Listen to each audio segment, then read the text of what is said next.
Chapter 189. Shi Changshao had already decided that as soon as the Xian Dan was in his hands, he would immediately go far away.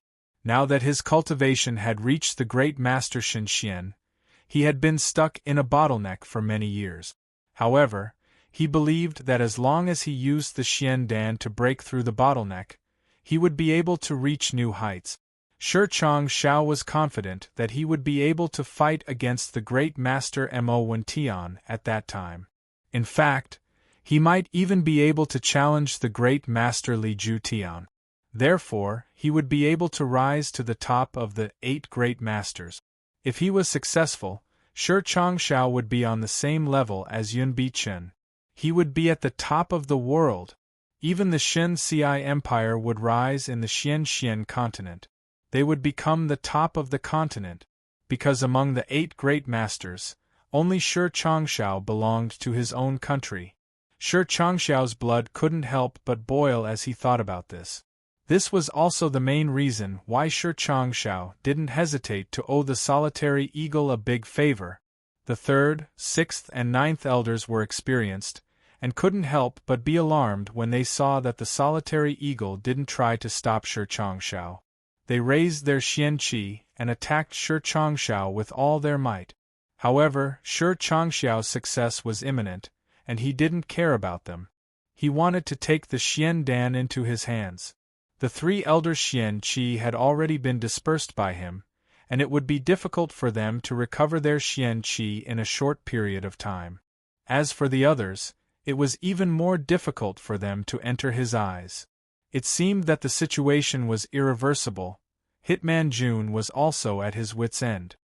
His yin-yang escape was extremely mysterious, and even the likes of Shi Changshao and the solitary eagle couldn't detect his presence. However, his body was still there, and if he rashly entered the range of Shi Changshao's aura, he would be exposed at any time. After all, Jun Dashao's cultivation was still too weak. Why haven't those 2 made a move yet? Jun Moxie was a little angry in his heart. He wanted to pull their ears and scold them. Jun Dashao had forgotten that those 2 were not his subordinates. Could it be that this was the final move? Jun Dashao couldn't help but mutter in his heart. If it didn't work, then he could only detonate his final move. Unexpectedly, at this moment, another shocking change occurred. How can such a 9th-grade pill fall into your hands? A deep voice boomed. Coincidentally, a thunderclap resounded in the sky at the same time. However, this thunderclap actually overshadowed the thunderclaps in the sky. The vast world was filled with the booming sound of this shout. It came from everyone's ears, but it seemed to come from the bottom of their hearts, from the depths of their souls. Following this shout, 2 black-clothed figures descended at an astonishing speed that seemed to surpass lightning. One of them was tall and sturdy, extremely burly. Even Duguwudi's bear-like figure would pale in comparison in front of him. He stood in front of the 3 elders, as well as the solitary eagle, Fei Mengchen, and the others.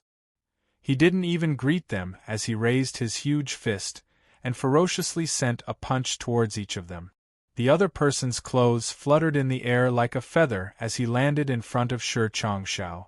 The Xian Dan had been absorbed by Shi Changshao's Xian Qi, and had been casually caught by his hand.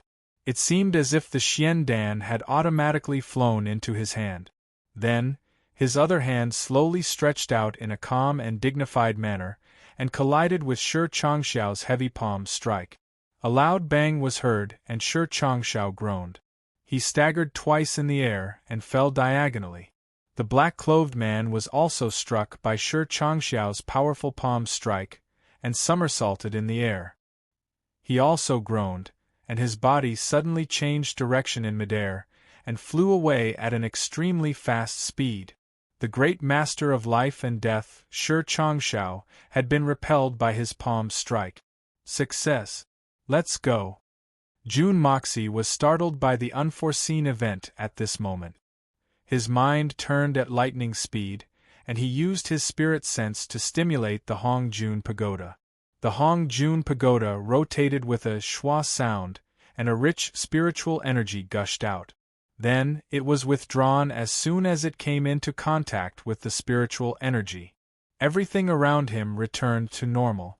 Jun Dashao's actions were still under the effect of the yin-yang escape technique.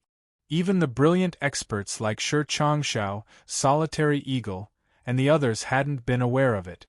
However, the black-clothed man suddenly stopped in the air the moment Jun Moxie activated the Hong Jun Pagoda.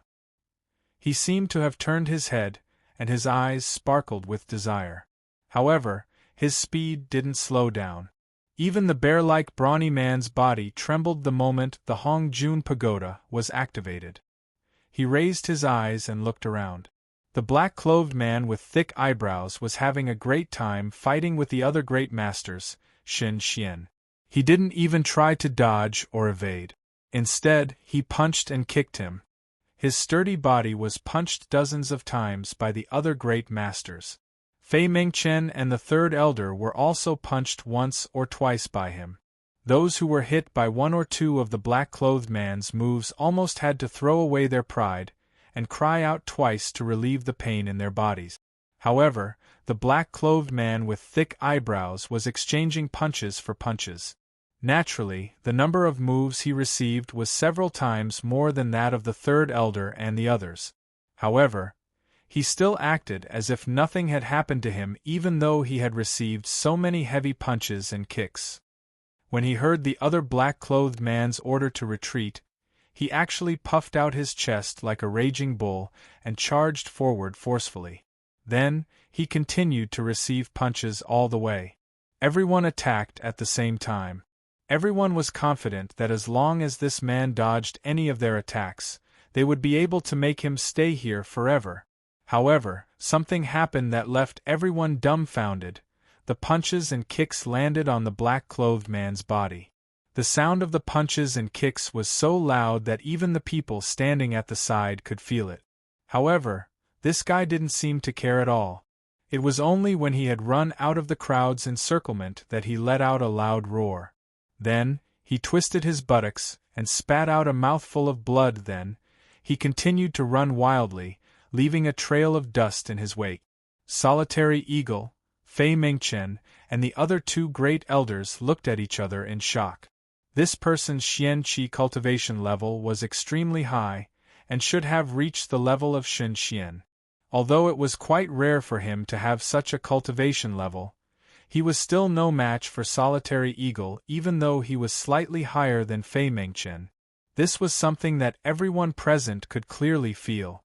However, even the leader of the 8 great elders, Yun Bichen, would not dare to let himself be beaten up by 5 great elders, Shen Xian, and forcefully charge out. Even though these few great elders of Shen Xian had expended a lot of their combat power, they still represented the peak of Xian Qi cultivation. Great Elder Shen Xian. Even people of the same level might not dare to take a palm strike from a great elder with all their might. Not to mention the fact that there were so many of them ganging up on him, and each of them was fighting with all their might. This person had suffered so many blows, but he still managed to charge out alive, and the price he had to pay was just a mouthful of blood. Before he spat out the blood, he was still full of energy and cursed with his teeth white. Even after he spat out the blood, he was still able to increase his speed. What was going on? This was too strange. The great elder, Shi Changshao, who had been defeated at the most crucial moment, was undoubtedly the most depressed one, and also the one who was extremely angry. But at the same time, his heart was filled with endless doubts. In this world, there were very few people who could break through his Xian Qi field and snatch away the Xian Dan, and even fight with him with a palm strike. Who was this person?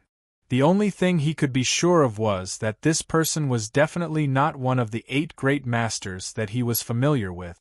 However, apart from the experts of the 8 great masters, was there anyone else who could pull a tooth out of the tiger's mouth? While Shi Changshao was furious, he also realized that the person who snatched the Xian Dan had an accomplice, so he naturally wanted to capture that person. But when he turned around, he saw the scene of that person madly rushing out while being beaten all the way. He couldn't help but open his mouth in surprise. This was too unimaginable. 2 great elders, 4 Shin Xian level experts, and more than 20 Tian Xian level experts formed an encirclement, but the Xian Dan was snatched away by someone so easily. Who would believe this? In the end, everyone ended up with nothing, and it was such a shameful thing. But now, everyone had no time to be ashamed, and all of them were shocked speechless because of this bizarre scene. This kind of ability to resist attacks was unheard of, and had never been seen before. Even the number 1 great elder in the Shen Xian realm, Yun Bichen, wouldn't be able to do this. Oh my god, what kind of monster is this? A seriously injured Earth Xian expert sat on the ground in the periphery. His mouth was wide open like a startled hippopotamus, and he allowed the torrential rain to pour into his mouth, but he didn't seem to notice it. This was a very ordinary sentence of surprise, but this sentence made Shi Changshao and the solitary eagle stop in their tracks. The two looked at each other, and everyone could see that the eyes of these 2 experts were filled with seriousness, understanding, and a trace of fear. Fei Mengchen slowly walked to the side of the 2 experts, and asked with a heavy face, "Could it be them?" Her voice wasn't as steady as it used to be when she said these words, and had become somewhat sharp. The solitary eagle snorted, and Shi Changshao also snorted. The faces of these 2 experts had turned as black as the bottom of a pot. Fei Mengchen's complexion changed, and she solemnly looked in the direction that the 2 experts had left in, and her face couldn't help but turn black as well. She had become the 3rd person to become the bottom of a pot. The 3 elders of the Silver Blizzard City were gasping for breath, and looked at each other with eyes full of horror. The 6th elder wiped the blood from the corner of his mouth and cried out involuntarily, "It's actually the heavens, heavens my ass!" The 3rd elder reprimanded him in a bad mood. "Do you think you're so knowledgeable? Haven't you lost enough face? Haven't you caused enough trouble?" He then sighed and said, "Since they've made their move, then it's not an injustice to fall into this trap. We should also tidy up a bit, and accompany the little princess on her travels. Let's treat this as a distraction." "Don't tell me that they're going to make a comeback again?" Shi Changshao frowned, and muttered to himself in bewilderment. He stretched out his hands and looked at his palms. There were 4 deep red marks on them. His hands would have been crippled if it weren't for the protection of his Xian Qi. This didn't seem like a palm strike from a human, but more like a ferocious hoof of a wild beast. Shi Changshao flexed his fingers, and said with a sigh of relief, "The one who attacked me should be the legendary 3rd brother, right?" There was a trace of fear in his voice. Chapter 190. What? You're not convinced? Then you can catch up with them, and take back the Xiandan. Only you have the guts to do so. Solitary Eagle smiled, taking pleasure in other people's misfortune. "Oh, that's right. Maybe the great Master Shi will come across the eldest brother. Then, he'll be able to leave his name in the annals of history." Shi Changshao tensed up as soon as he heard the word eldest brother. He flew into a rage and fiercely roared, "Shut your eagle mouth! You'll die if you don't say a few words." It must be known that Shi Changshao was a great master of the mysterious art. He was also one of the 8 great masters. So, no one could have imagined that he would suddenly burst into foul language. Moreover, he was cursing another great master. This curse caused everyone to raise their eyebrows. Could it be that the flames of war that had just subsided be reignited? Contrary to everyone's expectations, the flames of war didn't reignite. Shi Changzhao's words would have provoked a strong reaction from the solitary falcon in the past, and the 2 of them would have immediately engaged in a fierce battle, but this time, the solitary falcon didn't get angry at all, and instead started to laugh heartily. In fact, it seemed as if he was laughing to his heart's content. The remaining people stood there thoughtfully. It was hard to tell what they were thinking, but there wasn't much disappointment on their faces. In fact, they were even taking pleasure in other people's misfortune. Even the 8 great masters have fallen. So, what about me? We won't lose face. The other great master's disciple, Lei Jianhong and his fellow disciples were gathered under a big tree. On one hand, they were sheltering from the rain. On the other hand, they were planning to temporarily avoid the sharp edge. Among the 10 people, 6 were already injured. Their blood stains were everywhere. The 6th disciple was seriously injured. In fact, he was still in a coma. The Xian core is gone, how do you calculate it? Brother Li will certainly be very disappointed. Lei Jianhong sighed and said, who would have thought that such a strong force like ours would be useless in this fight? There's nothing we can do about it. Who would have thought that there would actually be 2 great supreme beings here at the same time? Other than Master personally taking action, I believe there's absolutely no way to change this result. Eldest senior brother, you don't have to worry about it. The young woman behind him slowly said, besides, even the 2 great masters and the Silver Blizzard City have been fooled. So, what about us? She had clearly lowered her voice as she said this. But 6th junior brother looks like this now. Junior brother Li still wants him to check on Jun Moxie's movements. What should we do? Lei Jianhong frowned as he looked at the unconscious junior brother in front of him. There was a look of heartache on his face, and his mind was in a mess. We can only ask junior brother Li to find another capable person. The Grand Preceptor's residence is filled with crouching tigers and hidden dragons. It shouldn't be a difficult matter to find someone else, the woman said.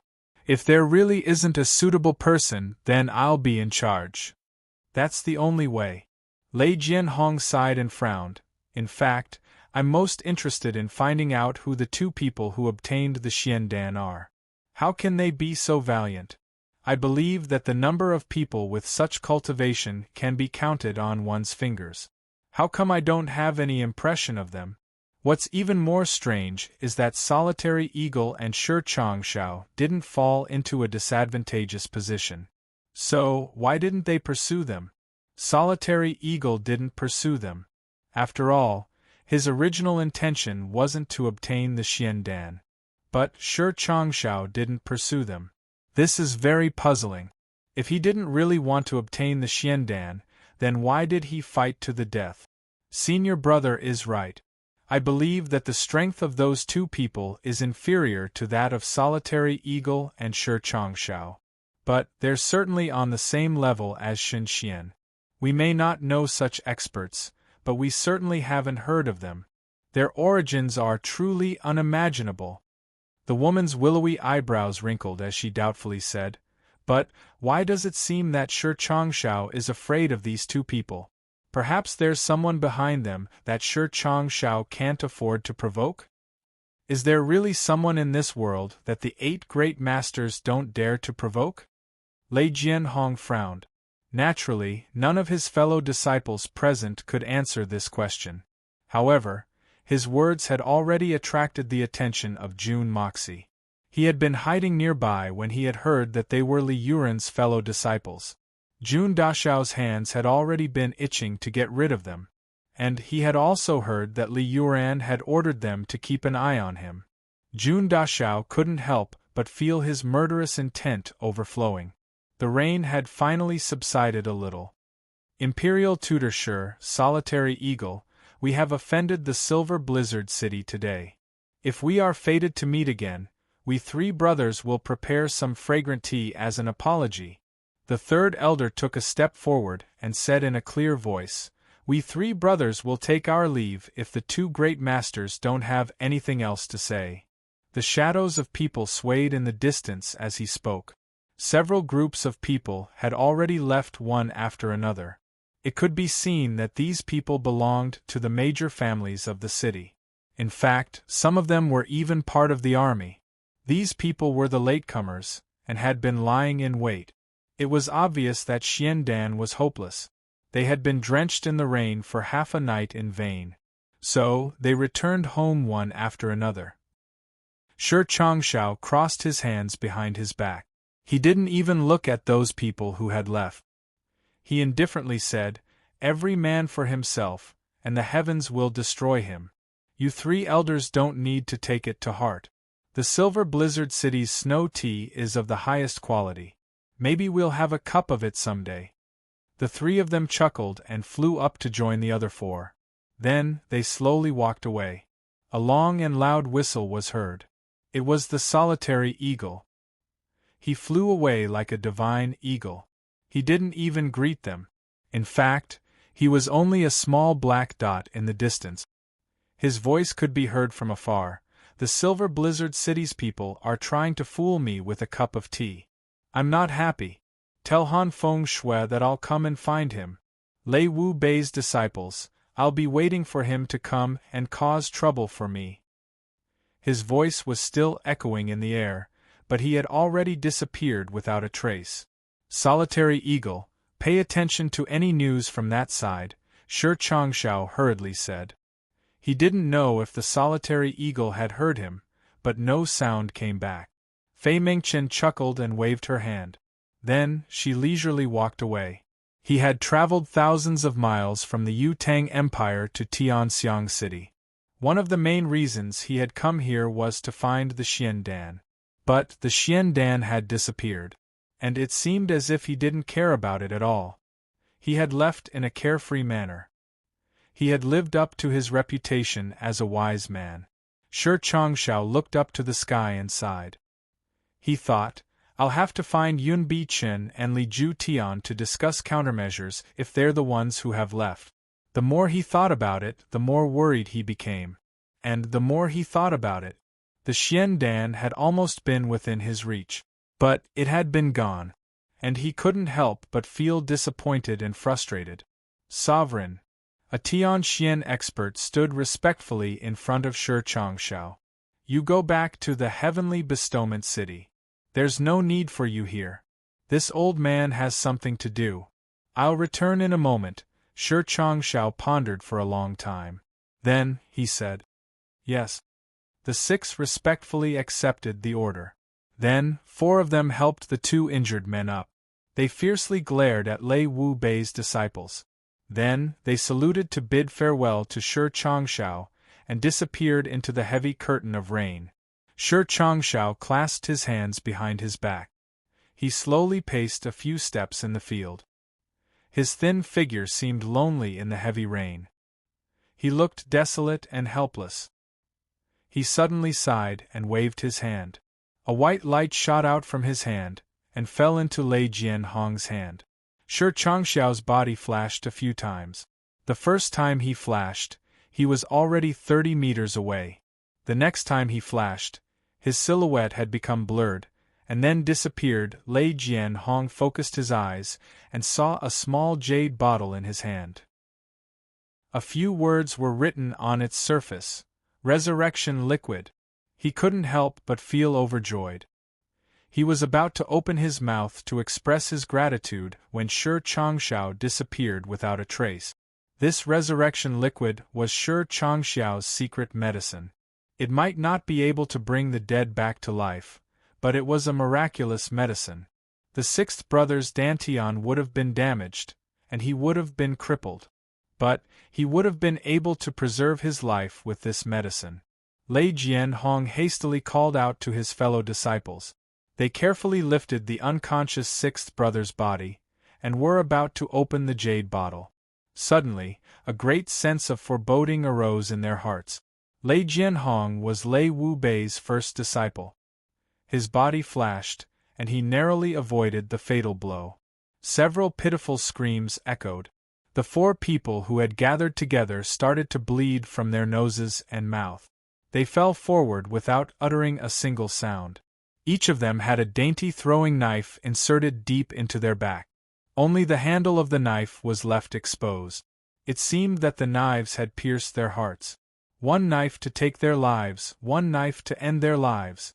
It was no wonder that the four of them had died without uttering a single sound. 3 Earth Xian experts and a junior disciple of Tian Xian had lost their lives at the same time. Brother? Lei Jianhong stretched out his hand to check their breathing. His body suddenly stiffened. His eyes widened and he frantically jumped up. Who is it? Who is it? Come out now. You're hiding in the dark. What kind of son of a bitch is this? Come out and fight with your grandpa if you have the guts. Come out! Come out! Come out! Lei Jianhong shouted furiously. He cursed in all directions. His eyes had already turned blood-red. His mind seemed to have sunk into a half-crazed state. He quickly ran in all directions and searched everywhere. But he couldn't find even the shadow of a person. Then, he suddenly fell to the ground and burst into tears. The other 4 people also turned pale with fright at this sudden turn of events. They all rushed over and wailed loudly. The 5 of them carefully searched the area, but couldn't find any trace of the enemy. They had never expected that only one of their 10 brothers and sisters would be seriously injured when they had fought against so many experts of Tianxian. They had even intervened in Shen Xian's battle. But they hadn't expected that 4 of them would be killed after being caught off guard. Lei Jianhong's eyes were red. He pulled out the throwing knife from his 9th disciple's body and carefully observed it. He then gnashed his teeth and said, "I've never seen this kind of throwing knife before. It must have been the weapon of the mastermind. We'll kill it as long as we see it again. We'll avenge our brothers. We'll avenge this enmity." The 4 people shouted at the same time. Their grief and indignation couldn't be any greater. Suddenly, the woman cried out in alarm, "Where are the other 3 throwing knives?" Everyone turned around and looked at each other in dismay. They were stunned. The ice-cold rainwater had mercilessly poured into their necks after they had withdrawn their Xian Qi defense. Everyone felt a chill from the depths of their hearts. In that short moment, the flying daggers on the other 3 had already disappeared, leaving behind only a bloody wound on their bodies. Everyone looked at each other in dismay. They felt their blood run cold. Chapter 191. The blood continued to gush out, and the rain continued to fall. In a split second, the blood turned from red to pale red, and gradually became colorless. The young woman had wanted to take out a throwing knife to compare, but when she turned around, she was the first to discover that the throwing knife that was so close to her had suddenly disappeared. This was no small matter, and her whole body began to tremble. Could it be that there really are ghosts in this world? At this moment, the shock of the 5 people could not be any greater. In the end, what kind of person could get so close to these 5 Sky Xian experts without being detected? Perhaps it was the Master Shen Xian, but if the Master Shen Xian wanted to deal with them, would there be a need for a sneak attack? But if it wasn't Shen Xian, then how could it be explained? Even if he couldn't explain himself, it was still secondary. This place was not suitable for him to stay for long. But when it was time to leave, the 5 people who were still in good condition simultaneously shed tears of grief. When they came, there were 10 brothers and sisters, and they were chatting and joking with each other, full of confidence. But when they left, there were only 5 people and 4 corpses left, and one person's life or death was unknown. Even if he was still alive, he would be permanently disabled, and there was no hope of recovery. What a miserable thing this was! The 5 people each carried one, and it was just right. As they left, they couldn't help but look back, and the hatred in their eyes seemed to be burning even in the heavy rain. The throwing knives were naturally the masterpiece of Jun Moxie. When he heard that these people were experts invited by the Li family, he had already made up his mind to kill them. Now that the Xian Dan had attracted these experts, they would immediately leave after the end of the Xian Dan fight. At that time, Tianxiang City would still be the same Tianxiang City, but since the Li family could invite these people once, they could invite them again, especially since Li Yuran and these people were fellow disciples, which made Jun Moxie even more worried. These Tianxian experts were nothing in front of the Shen Xian experts. But these people were enough to pose a threat to the Jun family once this matter was over. These people would be a formidable force if the Li family were to go crazy and attack the Jun family. It is better to prepare for a rainy day than to use an umbrella after the rain. Kill them first. Hitman Jun's moral sense was weak, so why would he care about the lives of so many people? Especially after the battle, all of them were exhausted and had withdrawn their Xian Qi defense to rest. Jun Moxie felt that if he missed such a good opportunity, he would be letting himself down. But he didn't expect to be able to kill 4 of them in one go. Controlling 4 flying daggers at the same time while invisible was already Jun Moxie's current peak technique. He didn't expect that all 4 flying knives would be successful. He even killed a Tian Xian expert. This made Jun Moxie quite proud of himself. A long time passed in silence. Suddenly, the tree that Lei Jianhong and the others had surrounded suddenly spoke. "You're finally here? Hee, I've been waiting for you for a long time." Then, the voice continued, "You still haven't come out? Don't tell me you want me to catch you myself?" There was a hint of anger in the voice. The voice wasn't loud, nor was it angry. It was indifferent, and seemed to be talking to a person face to face. But there was no one around. Of course, there was no sound either. After a while, the voice sounded again indifferently. Unexpectedly, it repeated, "You're finally here? Hee, I've been waiting for you for a long time." It paused for a moment and then continued, "You still haven't come out?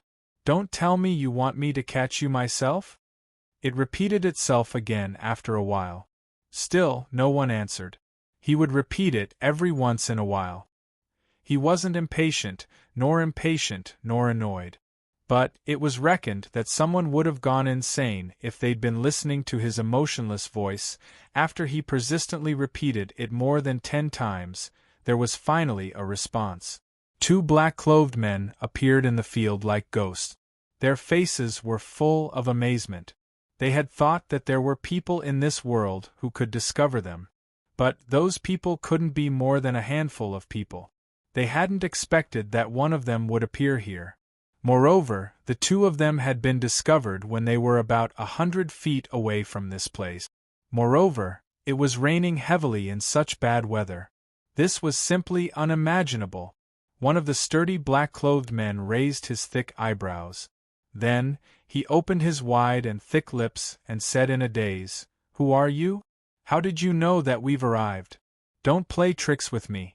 Hurry up and come out." These 2 mysterious men were naturally the 2 black-clothed men who'd snatched the Xiandan. And they'd clearly left.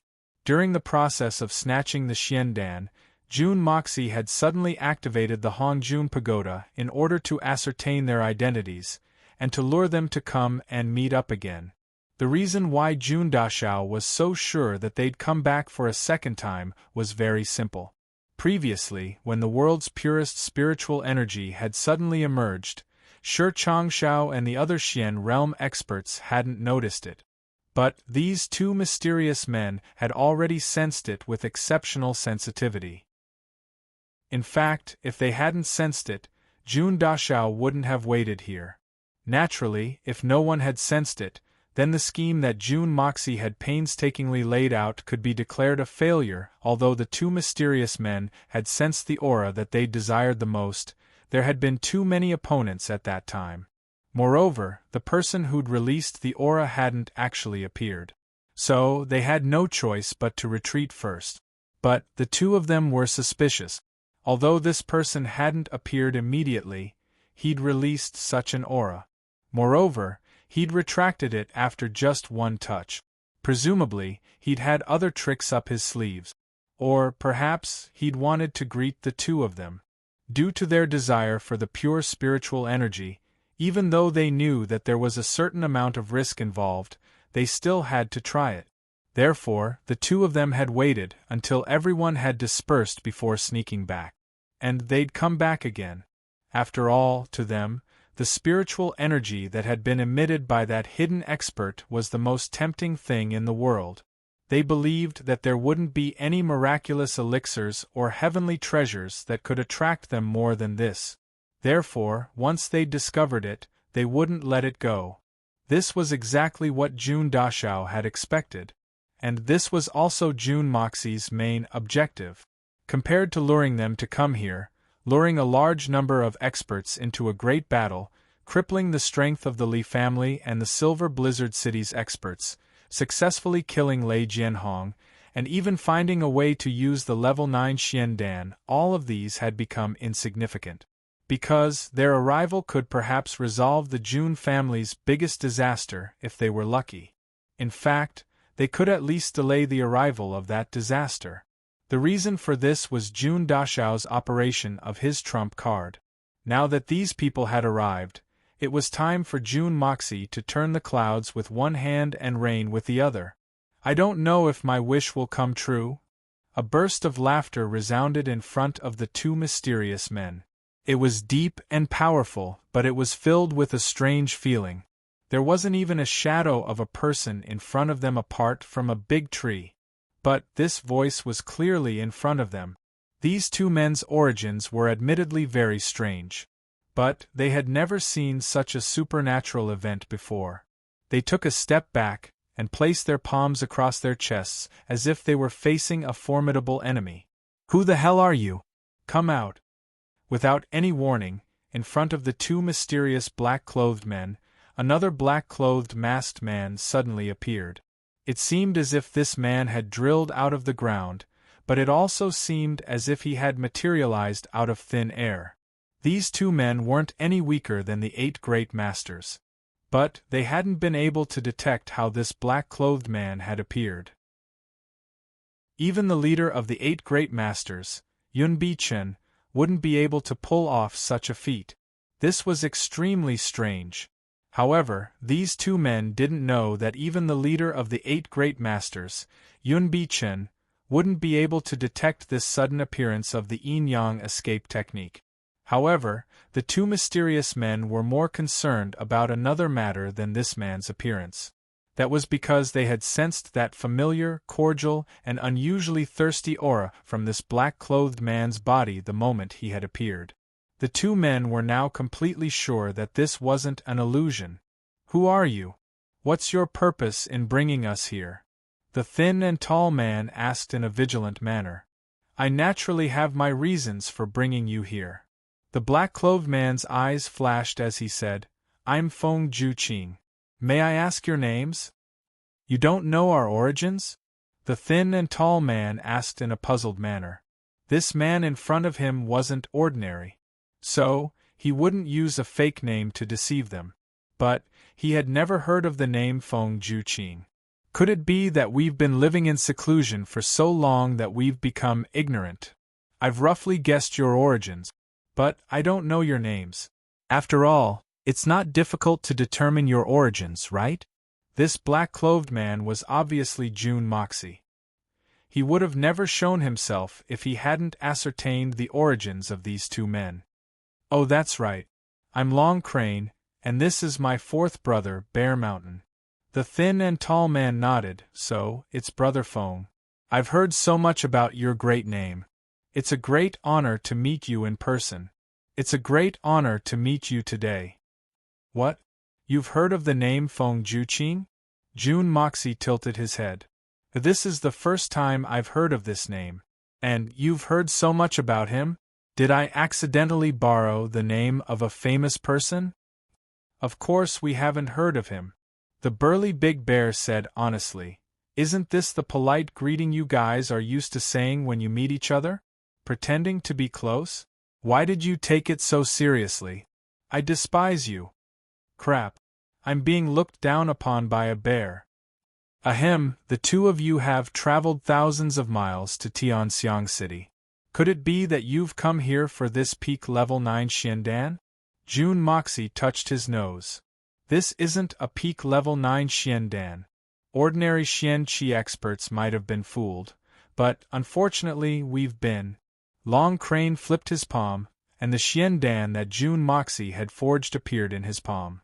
"It's true that we've come here for the rumored peak level 9 Xiandan. But it seems that we've been fooled." He looked at Jun Moxie meaningfully. "But, since I've met you, it can be said that I didn't make a wasted trip. Perhaps we've gained a lot from this trip."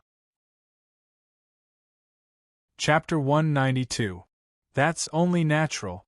What I can give you is naturally far more valuable than a peak level 9 Xian core. Jun Moxie snorted, and said in an indifferent tone, but full of temptation, Young Master Jun wasn't putting on an act this time. As long as he had the Hongjun Pagoda, he could give these two people benefits that they could only dream of. In fact, it was benefits that they couldn't even dream of. Perhaps you've misunderstood. The reason why we want to obtain the 9th level Xiandan is not to increase our strength. Long Crane's slender eyes revealed a look of pain.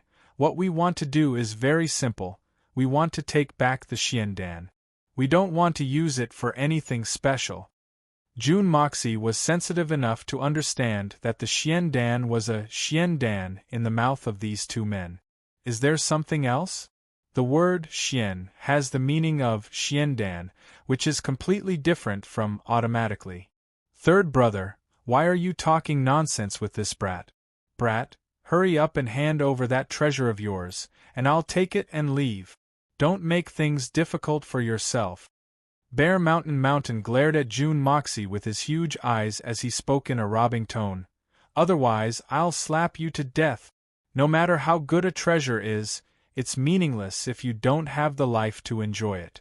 That's what you say, third brother. Slap me to death? Are you sure you have that kind of strength? Jun Moxie rolled his eyes as he spoke in a tone full of pride and confidence. Jun Dashao was surprised that this guy could speak such philosophical words, but he couldn't understand where this guy's confidence came from. I believe that no one would doubt my unfathomable strength just by looking at my methods. Of course not. Bear Mountain shook his head and puffed out his chest. But you certainly don't have the ability to slap me to death. Why are you shouting if you don't have the ability? Besides, when did I say I wanted to slap you to death? I really admire you. Jun Moxie looked at him in puzzlement. Then, Old Bear, are you the fourth? Yeah. How did you know? Bear Mountain scratched his head and asked in surprise. How would I know? Your third brother just introduced you as his fourth brother. How would I know? Just now I thought that he was pretending to be stupid, but now it seems that he really is stupid. Jun Moxie did not know whether to laugh or cry. You really are an idiot. Jun Moxie racked his brains for a long time, but he really couldn't find a better adjective. How do you know my nickname? Did Second Bro tell you? You've seen Second Brother? Bear Mountain's eyes widened and he suddenly jumped up. You must have seen it before, otherwise, how would you know? I'm warning you. Stop calling me by my nickname. If you call me again, I'll get angry with you. I think I should just call you Lao Xiong, Jun Moxie said readily. That's right. Bear Mountain shook his head proudly. I'm a bear to begin with, so calling me Lao Xiong can be considered as fitting. Jun Moxie was completely speechless. It wasn't that he had never seen reckless people, and he had also seen people like the Dugu family. Other than that, he had also seen stupid people, and he had seen naive people, but he had never seen such an outrageous one. He was really at home. He really lived up to his name as the legendary Bear. Bear. Jun Moxie seemed to be very tired, because he had been using his divine sense to maintain the state of summoning the Hongjun Pagoda, trying his best to maintain the pure aura of the heavens perception that he had fused with the Hongjun Pagoda. He definitely couldn't let the two people in front of him see through his true strength. Otherwise, it would be terrible, because once his true strength was revealed, this expert with unfathomable strength would immediately become a mouth-watering piece of meat. An expert without sufficient strength did not have the qualifications to speak on equal terms with an abnormally strong high-level Xian beast. Tell me your true intentions. Long Crane looked at Jun Moxie vigilantly. He felt that this black-clothed man in front of him was full of mysteries. His intuition told him that this man's strength wasn't very high. But he couldn't see through this man's strength. Moreover, this man's body was full of temptation. In fact, almost all high-level Xian beasts would find it difficult to resist such a fatal temptation. True intentions? It's actually very simple. I just want to trouble the two of you to do something for me. Jun Moxie didn't beat around the bush, and went straight to the point. Ha ha ha, you want to ask us to do something for you? Do you know who we are? Why do you want us to do something for you? Long Crane laughed twice and said with some mockery, Don't think that you can coerce us to do anything for you just because you have something that we desire. No matter how precious or rare it is, there's nothing we can't let go of. Your Excellency, you're too naive. Even if we take 10,000 steps back and say that we really need it, can't we just rob it? Didn't I snatch that xiandan just now? Your Excellency may be amazing, but are you confident that you're stronger than Shi Changshao and Solitary Eagle? Is that really the case? There's no need to resort to insinuations in front of famous people. Your Excellency is a top-notch xian beast, so you're not deceiving yourself. Why did you come back if you don't care about that thing? You didn't have to come back. As for the word rob, are you sure that you have the ability to do so? I may not be stronger than Shi Changshao and Solitary Eagle, but do you really think that you were able to snatch the xiandan by relying on your tyrannical strength?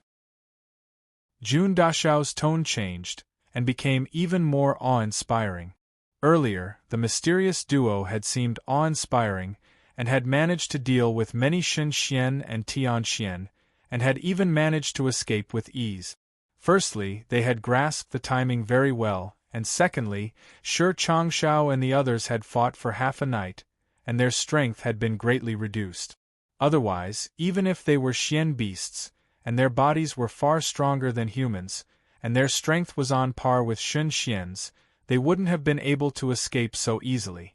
They were all top-level xian beasts, and naturally understood the importance of this matter.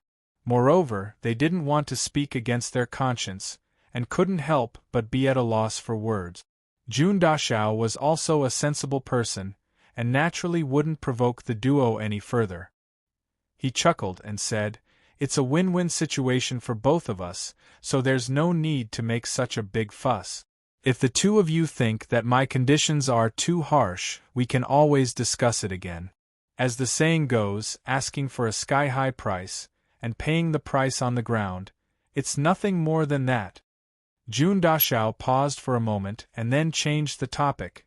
If I'm not mistaken, the two of you have already reached a bottleneck in the growth of your strength. Although the two of you are gifted, it's not easy for you to break through early. Especially in this world, there are too few people like you, so you have even less experience in breaking through bottleneck. Even if you want to find help from others or learn from them, you can't. Just now, you also felt that the thing that I have is what you lack the most. Isn't that enough? Strength is the most important thing in this world. Without strength, the two of you will end up the same as that level 9 pinnacle xiandan that you're fighting for. Jun Moxie smiled cruelly. Although it's not possible for now, but according to the advancement of the xian beasts in the Xian continent, as long as a xian beast reaches the peak of its innate talent, and doesn't advance for a long time, its strength and energy will also degenerate as it ages. At that time, I believe that even an ordinary supreme martial artist, Shun Xian, would be able to put you to death. Don't tell me that the two of you want to stay in the dark Tian Fa forest, and never come out for the rest of your lives? The two of them started breathing heavily at the same time. Although Jun Dashao's words were sharp, they had pointed out the side of their hearts that they were most unwilling to mention. Think about it, how beautiful the outside world is. Whether it's food, drink, accommodation, power, wealth, or beautiful women, the boundless world, the colorful world, as long as you have enough strength, who in this world can do anything to you? Everything is at your fingertips. Jun Moxie continued to use flowery words to tempt them. Do you think that I'll be able to instruct you as long as you advance to the next level? What you'll be exchanging for is nothing more than this matter. Perhaps you'll only need a few days to exchange for a lifetime of freedom and incomparable strength. Isn't that enough?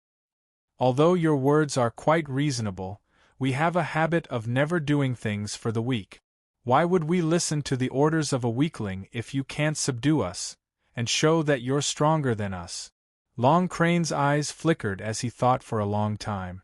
These two people were the Xian beast kings who had come out of the Tian Fa forest.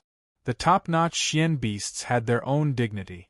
Even if they yearned for something, they would never bow their heads to the weak. Ever since Jun Moxie had found out that his aura could attract high-level Xian beasts, and that the little iron-winged panther had unexpectedly advanced to the next level, Jun Dashao had been confident that he was a rare commodity. Therefore, he had been planning to capture the legendary Xian Beast King. If he could attract the Xian Beast King, then Jun Moxie wouldn't have to fear anyone in this world anymore. However, there was a precondition. The Xian Beast King had to be willing to listen to his orders. Only then would he be able to be like the great master Yun Bichen, who had led a level 9 Xian beast to roam the world unhindered. However, young Master Jun's target wasn't a young iron-winged panther, but a level 9 Xian beast. Therefore, his plan had to be meticulous, not to mention the fact that he wouldn't be able to get a level 9 Xian beast to accompany him if he made a mistake. In fact, his life could be in danger at any time. Therefore, Jun Dashao had made a meticulous plan. First, he had used the level 9 Xian Dan as a gimmick to spread the news around the world. He was confident that the Xian Beast King would get wind of it. Since the other experts were so interested, there was no reason for the Xian beasts to sit back and watch. Jun Mosie's goal was admittedly to increase his grandfather's strength. Or, he could use his words to incite a war and weaken the enemy's strength. But, his ultimate goal was only one: to attract the Xian Beast King. Then, he would think of a way to subdue it. His plan was that even though his strength wasn't enough, he had the Hongjun Pagoda to borrow its power. His lack of strength was the reason why he had such a daring idea. If I had the strength of the great master Shinxian, would I still need the help of Xian beasts? Therefore, Jun Moxie had been training day and night in order to strengthen his connection with the Hongjun Pagoda. Ever since he had obtained the yin-yang escape technique, Jun Moxie's idea had become more and more urgent. Chapter 193. However, Jun Moxie had been restraining himself. He wanted to break through the second layer of the Hongjun Pagoda at the very least, and he wanted to reach the Earth Xian level by the standards of this continent. Only then would he be able to give it a try. Otherwise, the risk would be too great. However, the plan would never be able to keep up with the changes. The sudden appearance of the Shuehun Manor had forced Jun Moxie's plan to be brought forward. Although there was still a period of buffer time, Jun Moxie decided to immediately launch his immature plan as a precaution.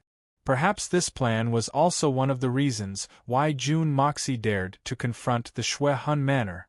Of course, the success rate of launching his plan now was almost negligible. However, Jun Moxie still decided to give it a try. If he succeeded, then everything would be settled once and for all.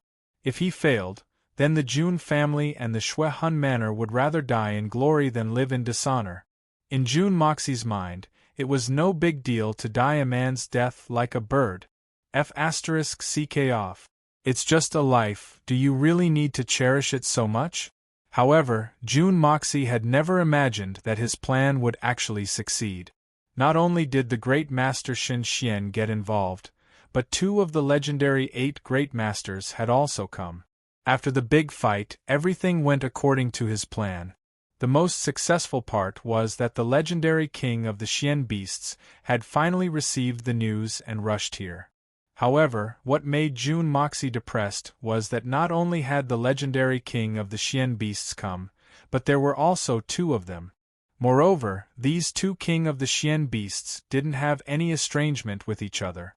Moreover, both of them were arrogant and unruly. This almost ruined Jun Moxie's original plan of seducing and subduing the king of the Xian beasts. Who was the one who told me that there was only one king of the Xian beasts? I really want to spank him. Jun Dashao immediately remembered that this information had come from his grandfather, Jun Zhantian. After all, Jun Zhantian hadn't reached the level of Shinxian. Among the people he had come into contact with, there were very few experts. Most of them were secular officials and generals. So, he really didn't know much about this matter. Actually, for Grandpa June to know about the existence of the king of Xian beasts was already very rare. These fellows, who stood at the pinnacle of the profound beasts, were basically equivalent to the 8 great supreme martial artists.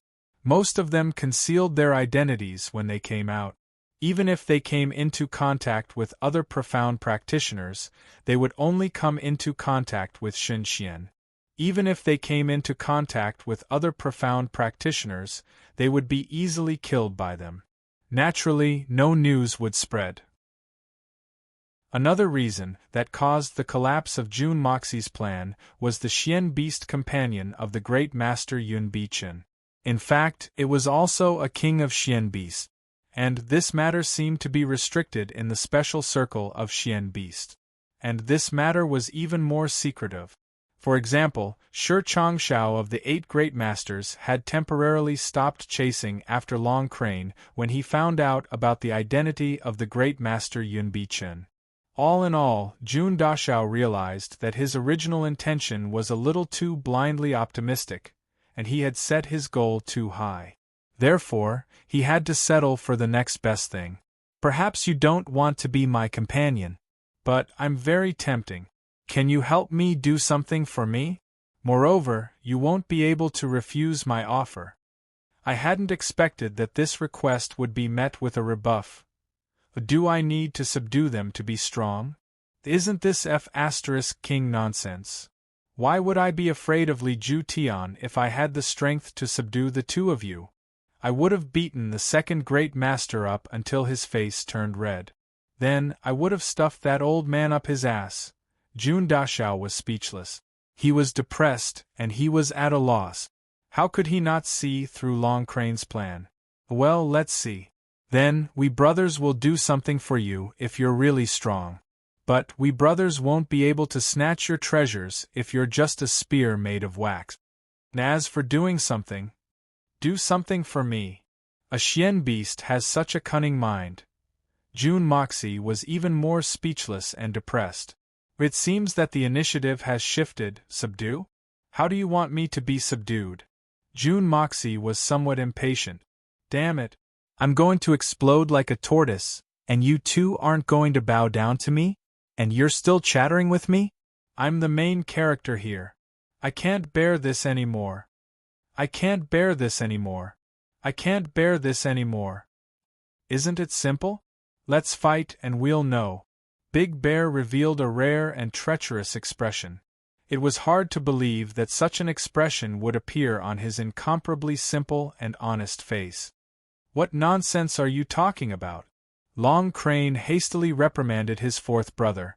Shouting and killing all day long is the behavior of a boorish man. We're experts. He looked at Jun Moxie and thought, a 4th brother doesn't know the immensity of heaven and earth. If this guy is like Yun Bichen, then won't we follow in our second brother's footsteps? But we can't run away like our second brother. Won't we be tortured to death by our eldest brother? It would be good if we could torture him to death. But we'll be finished if we can't. We're experts of the present age. We can't imitate the likes of ordinary people. Let's fight 3 rounds to determine the winner. Long Crane stretched out 3 fingers towards Jun Mo Xie. 2 wins out of 3 rounds. If you win, we brothers promise to help you with one thing. However, we won't be lacking in benefits.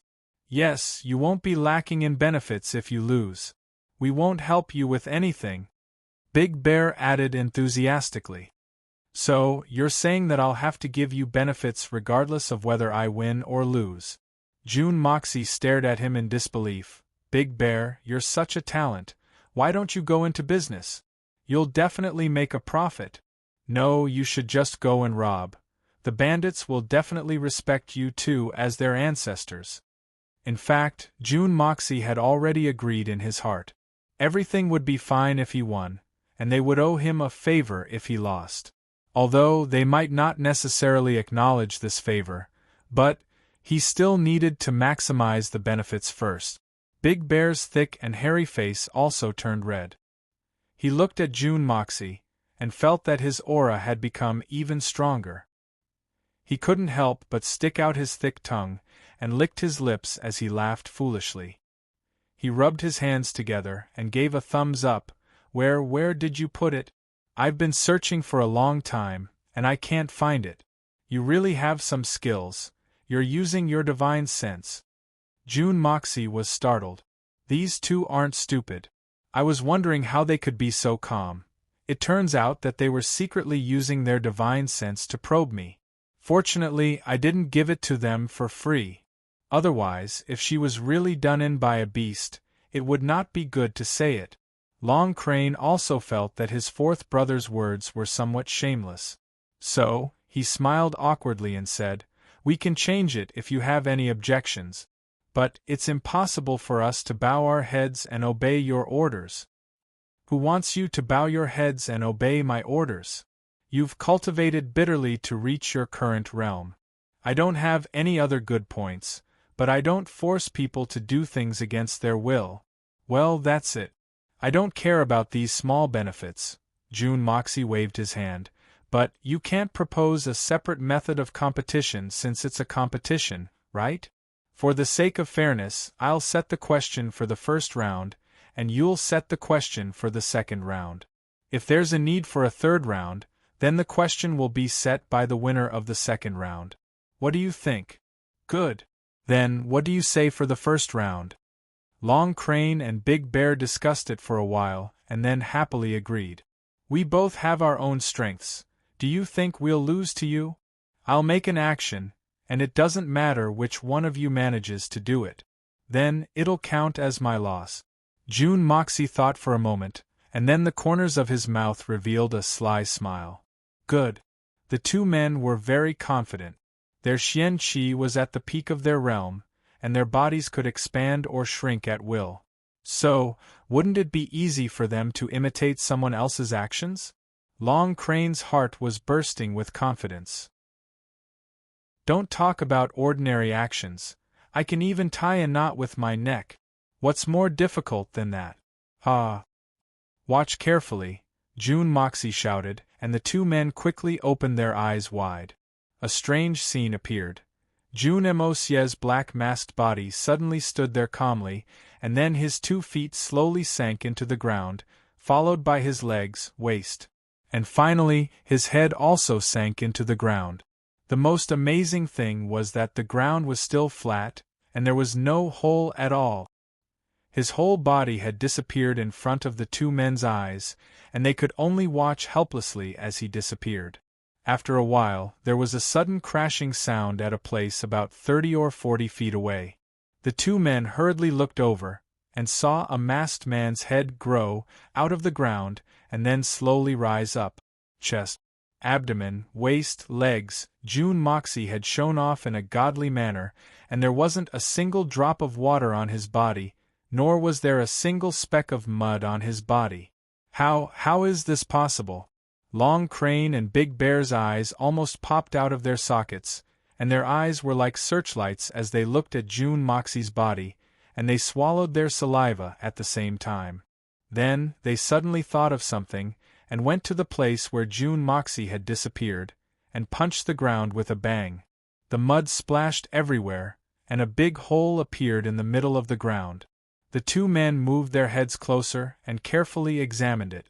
They even grabbed a handful of soil and carefully examined it to see if it was different from other places. The two men busied themselves for a long time, and finally determined one thing: the opposite party shouldn't be playing any tricks. But what kind of method is this? Isn't it too strange? Is he even human? The two men unconsciously lost their wits, and still couldn't believe that such a thing had happened in front of their very eyes. "Now, it's your turn." June Moxie was very gentle, and spoke in a very modest manner. "It's just a small trick, and it's difficult to enter the Hall of Elegance. I'll lose this match if you two can do it once." This was obviously a pretentious act. The yin-yang escape technique was unique in this world, and it was even unique in his previous world. The people of the Xian continent hadn't even heard of this technique, so how could he do it? Chapter 194. So, I've won the first round? June Moxie deliberately asked the silent Long Crane. The decision was clearly in Long Crane's hands, and June Moxie obviously wouldn't let him off. Yes, we've lost, Long Crane smacked his lips twice, and reluctantly said with difficulty. Even though he was filled with admiration and shock, he was also clear that with the mysterious ability that Ling Han had displayed, winning this match was practically equivalent to winning all 3 matches. What kind of remarkable ability did Ling Han have to be able to achieve this? This was simply beyond the scope of his understanding, because his third brother's so-called speed and strength were simply useless in the face of his opponent's godly ability. This was what Long Crane was thinking, and Xiong Kai Tian was probably thinking the same thing as well. Thank you for letting me win. June Moxie smiled and cupped his hands. It's your turn in the next round. I don't mind if you two come at me together. But we do mind. We're simply looking for trouble if we go head-to-head with you. Do you think we're fools? The 2 men who had been eager to give it a try were suddenly at a loss for words. There was no doubt that June Moxie's display of strength had shaken the 2 men, and had thoroughly dispelled their small calculations. Long Crane and Big Bear frowned at the same time, and their faces revealed an awkward expression. How can we compete with such an expert? It seems as if we'll lose in everything. The 2 men whispered to each other for a while, and the more they discussed, the more they felt that they were losing. And the more they discussed, the more they felt that they wouldn't be able to win. The 2 men didn't speak as they looked at each other, and were at their wits' end. It seems that you won't be able to come up with a solution in a short time. Why don't you 2 discuss it first, and I'll go home and take a nap? June Moxie teased. Why are you so arrogant? Your father, will compete with you, compete. Xiong Kai Tian was furious. He opened his mouth to curse, but he was stuck. He tried to say 5 or 6 times, but he couldn't say what to compete with. Instead, he was so anxious that he was sweating profusely. What do you want to compete in? June Moxie asked. By F***ck your grandpa. Xiong Kai Tian couldn't think of anything for a long time, so he flew into a rage out of embarrassment. Why are you in such a hurry? We agreed that we would set the questions.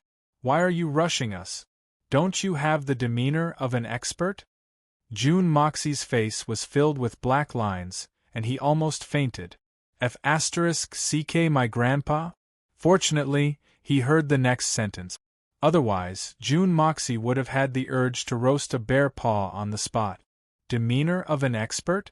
You guys don't have the slightest hint of an expert. Are you going to compete or not? It was almost dawn. You are very free, but this seat still has a lot of things to do. June Dashao wasn't a good-tempered person either. He immediately flew into a rage. You 2 are men. How can you be more long-winded than women? I'll compete with you. Xiong Kai Tian heard him calling him a woman. That was the most intolerable thing to him. He jumped up in anger. Suddenly, an idea flashed through his mind. He shouted, I'll compete with you in peeing. What? June Moxie heard these words. He felt as if he had been struck by lightning, and fell to the ground. He felt dizzy as he looked at this burly man in front of him. He had a fierce face, and his entire body was exuding a valiant aura. He couldn't have imagined that the words compete in peeing would come out of his mouth. But does he think that he's still a 3-year-old? June Moxie couldn't believe that he had misheard. Long Crane was also startled. His sharp mouth opened wide, and his slender eyes couldn't help but widen. In fact, his pupils seemed to be getting smaller and smaller as a result. Compete in peeing? June Moxie's mouth was wide open. He looked like a duck that had been struck by lightning. He shook his head as he spoke. He was still doubting his own ears. That's right. Compete in peeing. Bear Mountain seemed to be throwing caution to the wind since he had already said it. He felt a little heroic. He was like a prostitute who had been flirting with him. But he had suddenly stripped naked. He had become somewhat unscrupulous.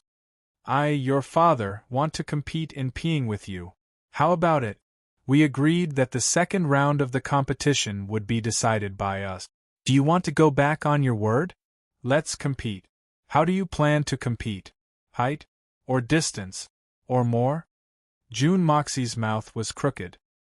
He bared his teeth and hissed as he sucked in a mouthful of cold air. A supreme divine Xian expert, a grandmaster level figure, actually took the initiative to challenge me to a pissing contest?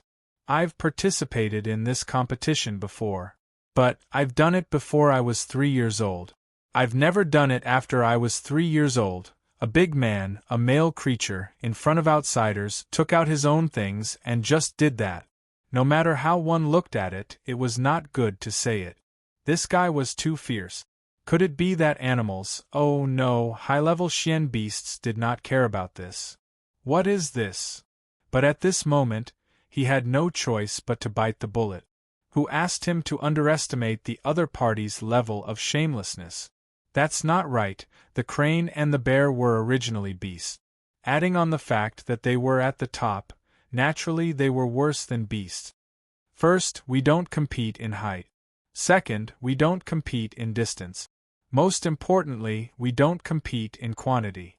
The few methods you mentioned are used by uncouth people. We are seniors. How can we be so uncouth? Big Bear snorted twice and cleared his throat. Even though he had the skin of a black bear, he still blushed a little. However, if they were to lose this battle, the two of them would have to do something for this unknown person in front of them. Who knew what kind of request this person would make? If this kind of person wasn't confident in doing it, how could it be easy? So, Bear Mountain made up his mind. Damn it. No one saw it. I'll be shameless. What can you do? As long as we win the competition, it doesn't matter if we're beastly. We're not humans anyway. You did a movement just now. We can't do it. So, we admit defeat. Bear Mountain tried his best to keep his face straight. He was afraid that if he relaxed, he would reveal a look of shame. Now, I will also do a movement. As long as you can do it once, we lose. If you can't do it, then you lose. The movement of peeing. June Moxie's eyes widened. This thing has a special movement. This seems to be something that no one taught me when I was born. Now that I've grown so big, I can do it with one hand, 2 hands, or even with my hands behind my back. Whether it's standing or lying down, shaking my butt or jumping up high, or even running while doing it, it's not a difficult thing. As for drawing circles and other things, it's not a problem at all. If I really can't do it, I can squat. That's fine too. Other than that, I don't need to use my asterisk to do it. Then I really can't do it. Nonsense. Of course it's the movement of peeing. How can it be the movement of drinking wine? Bear Mountain was already embarrassed. Seeing him like this, he felt even more guilty. He hurriedly scolded him and reminded him, watch carefully. I'm going to start. June Moxie couldn't bear to watch. He closed his eyes. What is this? Do I have to watch you pee with my eyes wide open? Damn it, you're not a peerless beauty. Do you really think that you can pee? Just as he was thinking this, Bear Mountain exhaled and roared. His 2 thick feet stomped on the ground. His burly body flew majestically into the sky. It was amazing. His movements were elegant, natural, and without any sloppiness. He was indeed at the level of supreme Xian. Good movement. June Moxie raised his head and clapped his hands without hesitation. However, his eyes were full of confusion. Didn't this guy say he wanted to pee? Why did he go up to the sky? June Dashao's doubts were soon answered. Bear Mountain grinned proudly in the air. His body was still rising. His hands quickly untied the waistband of his trousers while he was still ascending. Then, he calmly reached inside and grabbed it. Then, he nimbly fished it out. His cheeks trembled. He supported himself with one hand in midair. Then, He puffed out his chest and sucked in his abdomen. Then, he exerted his strength, and a glistening yellow water arrow spurted out like a flood of the yellow river. June Moxie was flabbergasted.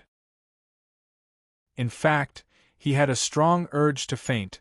Long Crane suddenly covered his face with his hands. What does it mean to be shameful? This is what it means to be shameful. No, it means to be shameful to humans. It should be shameful to be a beast. Bear Mountain's tall and sturdy body was still standing upright in the air. His eyes were deeply looking into the distance. His chest was bulging, and his hands were placed under his crotch in a bird-catching manner. His body was slowly rotating, and the sparkling water arrow was spurting out in all directions. The thickness was uniform and the distance was the same. At first, it was in the form of a water column. Then, it turned into a series of water droplets. By the time it neared the ground, Bear Mountain's sleeves fluttered in the wind. His movements were extremely agile and graceful. He was extremely confident and at ease in the air. Looking from afar, he looked elegant and dignified. In fact, he looked like an immortal, except for the indecent parts. His body was also slowly descending. But, the speed of his descent was so slow that it was almost negligible. Finally, it came to an end. The water arrow that had been spurting out in all directions slowly shrunk, and finally stopped flowing. Then, Big Bear shuddered in the air in a very comfortable manner. His 2 hands quickly moved, and nimbly stuffed that thing into his crotch. He even had the time to tie a bowknot on his belt. After everything was done, Bear Mountain's body leisurely descended. His bearing was graceful, and his expression was refined. His face was not flushed, and he was not out of breath. He smiled at June Moxie, and nodded his head in greeting. "I didn't drink enough water earlier." Bear Mountain seemed to be a little regretful. He felt that he hadn't done it to perfection. June Dashao was extremely shocked. He remembered a day in his previous life when he was walking on the street. He coincidentally saw a drunk man running to the command post of the traffic police at the crossroad. Then, he unscrupulously took off his pants and sprayed water at the rolling traffic in all directions. At that time, he already thought that man was a master of his generation. But, compared to Bear Mountain, that man paled in comparison. Just the difficulty alone was at least 1,000 times higher. What an amazing man! Bear Mountain tightened his belt and said proudly, "Kid, I'm done with my demonstration. Now it's your turn." June Moxie didn't know whether to laugh or cry. He looked at this supreme master, whose skin was 3 times thicker than the Great Wall of China. June Moxie shook his head in admiration. He sighed deeply and said, "I give up." Chapter 195. I'm not bullying you. This is something that everyone can do. Bear Mountain opened his mouth wide, and was very happy that he had won a round. "I admire you, I admire you. I accept my defeat wholeheartedly," June Moxie said sincerely. June Moxie's decision to admit defeat was a decision that he had no other choice. One must know that June Dashao was also a shameless person. Moreover, not only did he disguise himself, he even masked his face. What couldn't he do? Wasn't it just peeing? You can be shameless, but I don't have the courage to show my spear? It wasn't that he was disgusted by Bear Mountain, but he really couldn't do it. Although this was indeed an action that any male animal could try. If it was purely a high-altitude operation, any ordinary expert would be able to do it easily. But peeing in the air, even the number 1 supreme being Yun Bichen might not be able to do it. This was a physiological reaction. As long as one was still a human, it was absolutely impossible to increase one's Xian Qi when it was convenient. No matter if it was internal strength, Xian Qi or Dou Qi, it was useless at this time. Otherwise, one's body would be as hard as steel. Regardless of front or back, big or small, it wouldn't come out. It wasn't difficult for him to jump up and unzip his pants. However, If he had to relax every muscle in his body in the air and let the glistening yellow thing fall out, it was absolutely impossible. Once he relaxed, he would fall to the ground with a thud. Perhaps some people would ask why Bear Mountain was able to do something that even Yunbi Chen couldn't do. Could it be that Bear Mountain's strength was higher than Yunbi Chen's? This had nothing to do with one's own strength. This was the fundamental difference between humans and Xian beasts. Xiong Kai Tian and his brother's strength was at the peak of level 9 Xian beasts. All of them had a special skill, or innate skill, which was levitation. Xian beasts could completely rely on their senses to stay in the air. On the other hand, humans had to use their qi to do so. Therefore, in this aspect, Xian beasts were undoubtedly much stronger. Moreover, Lao Xiong was the king of Xian beasts. In fact, Bear Mountain's ability to stay in the air was the weakest amongst his brothers due to his weight. But he was still capable of doing such a thing. Moreover, he knew that Long Crane would rather lose than do such a thing. Therefore, Bear Mountain had generously volunteered for this task. Of course, there was another important point in sending Lao Xiong out. Lao Xiong was also the one with the thickest skin among the few of them. Sure enough, he was able to win the battle in one fell swoop. Now, both sides had one win, one loss, and one draw. Long Crane's back was turned, and his long and slender neck was hanging down. It seemed as if he didn't have the face to see anyone. This was too shameful. The dignified lord of Tian Fa, and a holy beast of his generation, had used such a despicable method to win. Fortunately, there were only 3 people present. Moreover, the person opposite them had an unfathomable cultivation. So, he should be an expert with profound self-restraint. Perhaps he wouldn't mind the 4th brother's despicable method. So, he wouldn't make it public. Damn it! Why didn't I say that no one is allowed to leak the results of the match to a 4th person? Brother Crane, congratulations! Your 4th brother's ability to defy the heavens is truly world-shattering. This little brother is sincerely convinced, and humbly admits defeat. However, June Moxie wouldn't let him off. Long Crane's skin was much thinner than that of Bear Mountain's. So, how could June Dashao let go of such a good opportunity to ridicule him? Otherwise, how would he be able to vent out the depression he felt from losing just now? According to the rules, the winner of the 2nd round has the right to decide how the next round will be fought. Now I ask Brother Crane's opinion. Long Crane coughed twice, and then turned around in embarrassment. He fiercely glared at Bear Mountain. Then, he revealed an extremely unnatural smile. His throat felt as if he had feces in it as he spoke in a muffled voice. Brother Feng, you're very magnanimous and magnanimous. You let me win, you flatter me. This is true talent. I lost fair and square. Who told me to reincarnate into the wrong body? June Moxie said magnanimously. He had placed extra emphasis on the words genuine and magnanimous. However, he had forgotten that he himself wasn't any better than Bear Mountain. Bear Mountain had used his own innate skill. However, June Moxie had cheated even though it was his own skill. It's about the same weight as 8 tails. He didn't know how Long Crane could see that June Dashao was magnanimous and magnanimous. But that look in his eyes was very strange. It could be said that Long Crane was a Xian crane in human form. So, he had always been noble and proud. So, he would rather concede defeat than use such a despicable method to win. But, he couldn't do anything to his reckless 4th brother. So, he might have won this fight, but his heart wasn't satisfied. He felt that using such a cheap trick was a disgrace to his identity. Secondly, it was a disgrace to his opponent. Thirdly, it wasn't a good thing to talk about. But, he has a very magical ability. The more he thought about it, the more ashamed he felt. And he saw June Moxie concede defeat. And he felt even more ashamed. And he felt that the person before him was a magnanimous man. And he wanted to make friends with him.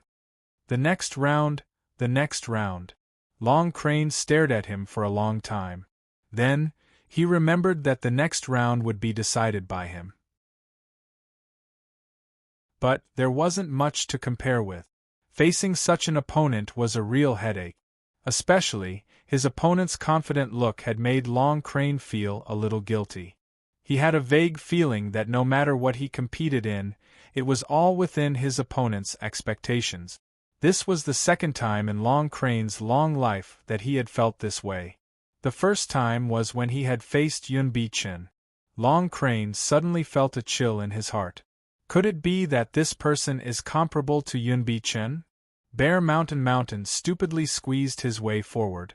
Then, he grinned and said, "Third brother, haven't you thought about it? Isn't this a very simple matter?" Long Crane rolled his eyes.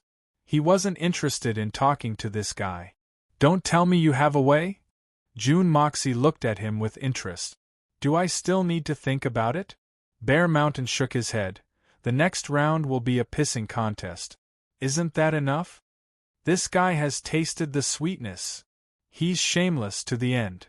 June Moxie and Long Crane staggered as soon as these words left their mouth. In fact, the two of them were so shocked that they almost rolled into a pile. What kind of beast is this? Isn't this too despicable and shameless? He's worse than a beast. Oh no, this isn't enough to describe him. But there's no more despicable word to describe him. He's too much of a beast. Why don't you go and die? Don't you have any shame? Long Crane cursed. He felt the urge to burst into tears. Then, he ferociously kicked June Moxie's buttocks and flew into a rage. "Get lost! Even if you're shameless, your third brother is. Get lost!" Bear Mountain awkwardly rubbed his buttocks and said, "Third brother, there's an outsider here. Can't you give me some face? No matter what, I'm still a respectable person. If you really want to kick me, then wait for my back to kick me. You're in the wrong here. Bah! What face do you have? You've thrown it away a long time ago." Long Crane scolded as he expected better from June Moxie. "Scram to the side, don't open your mouth. You were the one who couldn't come up with a solution, but I did. I even won the competition. You don't want to say anything, but you don't want me to say anything." Bear Mountain grumbled and walked away. "Actually, I don't think there's anything wrong with what your fourth brother just said. It's completely in line with the previous agreement. Let's compete again." June Moxie suddenly rolled his eyes and said with a strange smile. Long Crane couldn't help but cry out in alarm. "Then, won't you lose without a doubt?" Bear Mountain also spoke up. "Brat, don't think that old bear's stomach is empty just because he's done it. Our reserves are huge. So, it wouldn't be a problem to do it 2 more times." Old Bear seemed to want to continue speaking. But Long Crane glared at him, and he immediately became listless. Then, he muttered, "I'm doing this for his own good. That's why I'm reminding him. I'm an expert and I have to be honest. I naturally won't doubt fourth brother's words. But it's not necessarily boring to repeat the same procedure. So, how about we change the medicine and not the soup?" Long Crane snorted and said, "I'd like to hear the details." June Moxie snorted and smiled. "It's very simple. Fourth brother demonstrated how to pee in the sky. This time we'll do it underground. What do you think?" "Pee underground?" Bear Mountain suddenly turned around. Both of them opened their eyes wide at the same time. "How is that possible?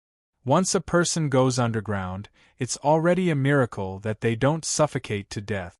There's mud and stones all around them. How can they release it? Even if they're lucky enough to find a relatively loose place to release it, they won't be able to escape from it." "So, you're saying you can't do it?" June Moxie smiled faintly. "It's simply impossible." Both of them shook their heads at the same time. It wouldn't be a problem if it was in the sky. But it's impossible if it's underground. Do you think you can do it? What would you say if I really did it? June Moxie snorted and said in a provocative manner. Motherf***cur, Who asked you to act shamelessly? This time, I will give you a taste of your own medicine. Then, we'll consider it our loss." The two of them looked at each other and smiled. This kind of thing, humph humph humph, it seems that this guy lost in the sky, and wants to win it back underground. But, this kind of thing is impossible even if the two of us work together. This guy may have shown that he can drill into the ground, but it's completely different from peeing in the soil. Even if he's in the soil, his whole body needs to relax. Let's see how he does it. In any case, we can't think of a better way to compete. So, we'll just watch him make a fool of himself. It seems that we're going to have a draw in this competition. The two of them felt a little disappointed as they thought about this. We've already discussed the conditions before. But we haven't made this clear yet. We can't snatch it by force. So, why don't we discuss it with him? As long as it's not too difficult, we'll agree to it. Watch carefully. Young Master June snorted coldly and raised both of his hands. Instantly, the two of them felt the aura that they had been yearning for so much thickening. They couldn't help but greedily sniff and lick their lip. Their hearts were itching to the point that they could die from it. Chapter 196. Today's third update has arrived. Monthly votes. Smash it. They looked at June Moxie again, and found that his feet had already sunk into the soil. But there was a relaxed smile in his eyes. June Moxie's body had already sunk into the soil, and only his chest was exposed. The soil around him had become soft after the rain, and hadn't spilled out a single bit. Everything had happened so naturally and silently.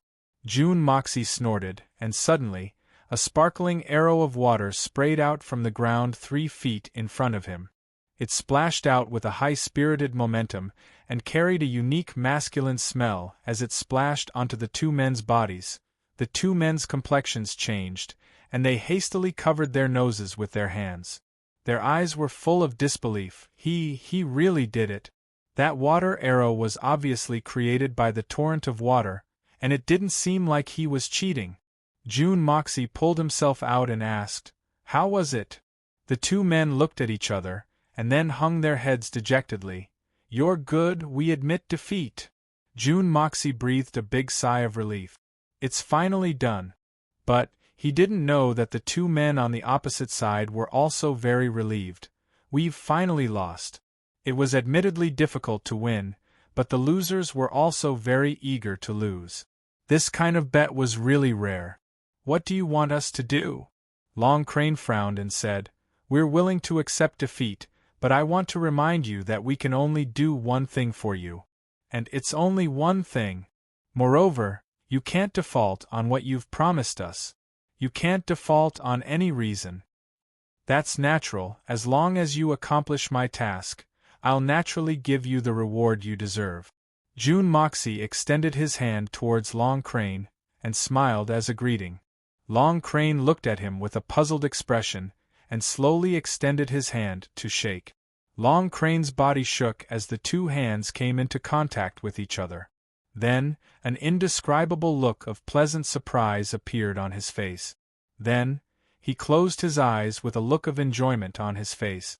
A stream of pure spiritual chi flowed into Long Crane's body from June Mocie's palm. Long Crane felt as if he was taking a stroll in the clouds. His entire body felt as if he was floating in the air. Every inch of his meridians, blood vessels, and every bone in his body seemed to be jumping with joy. His Xian Qi, which had been dormant for a long time, had unexpectedly become unprecedentedly active.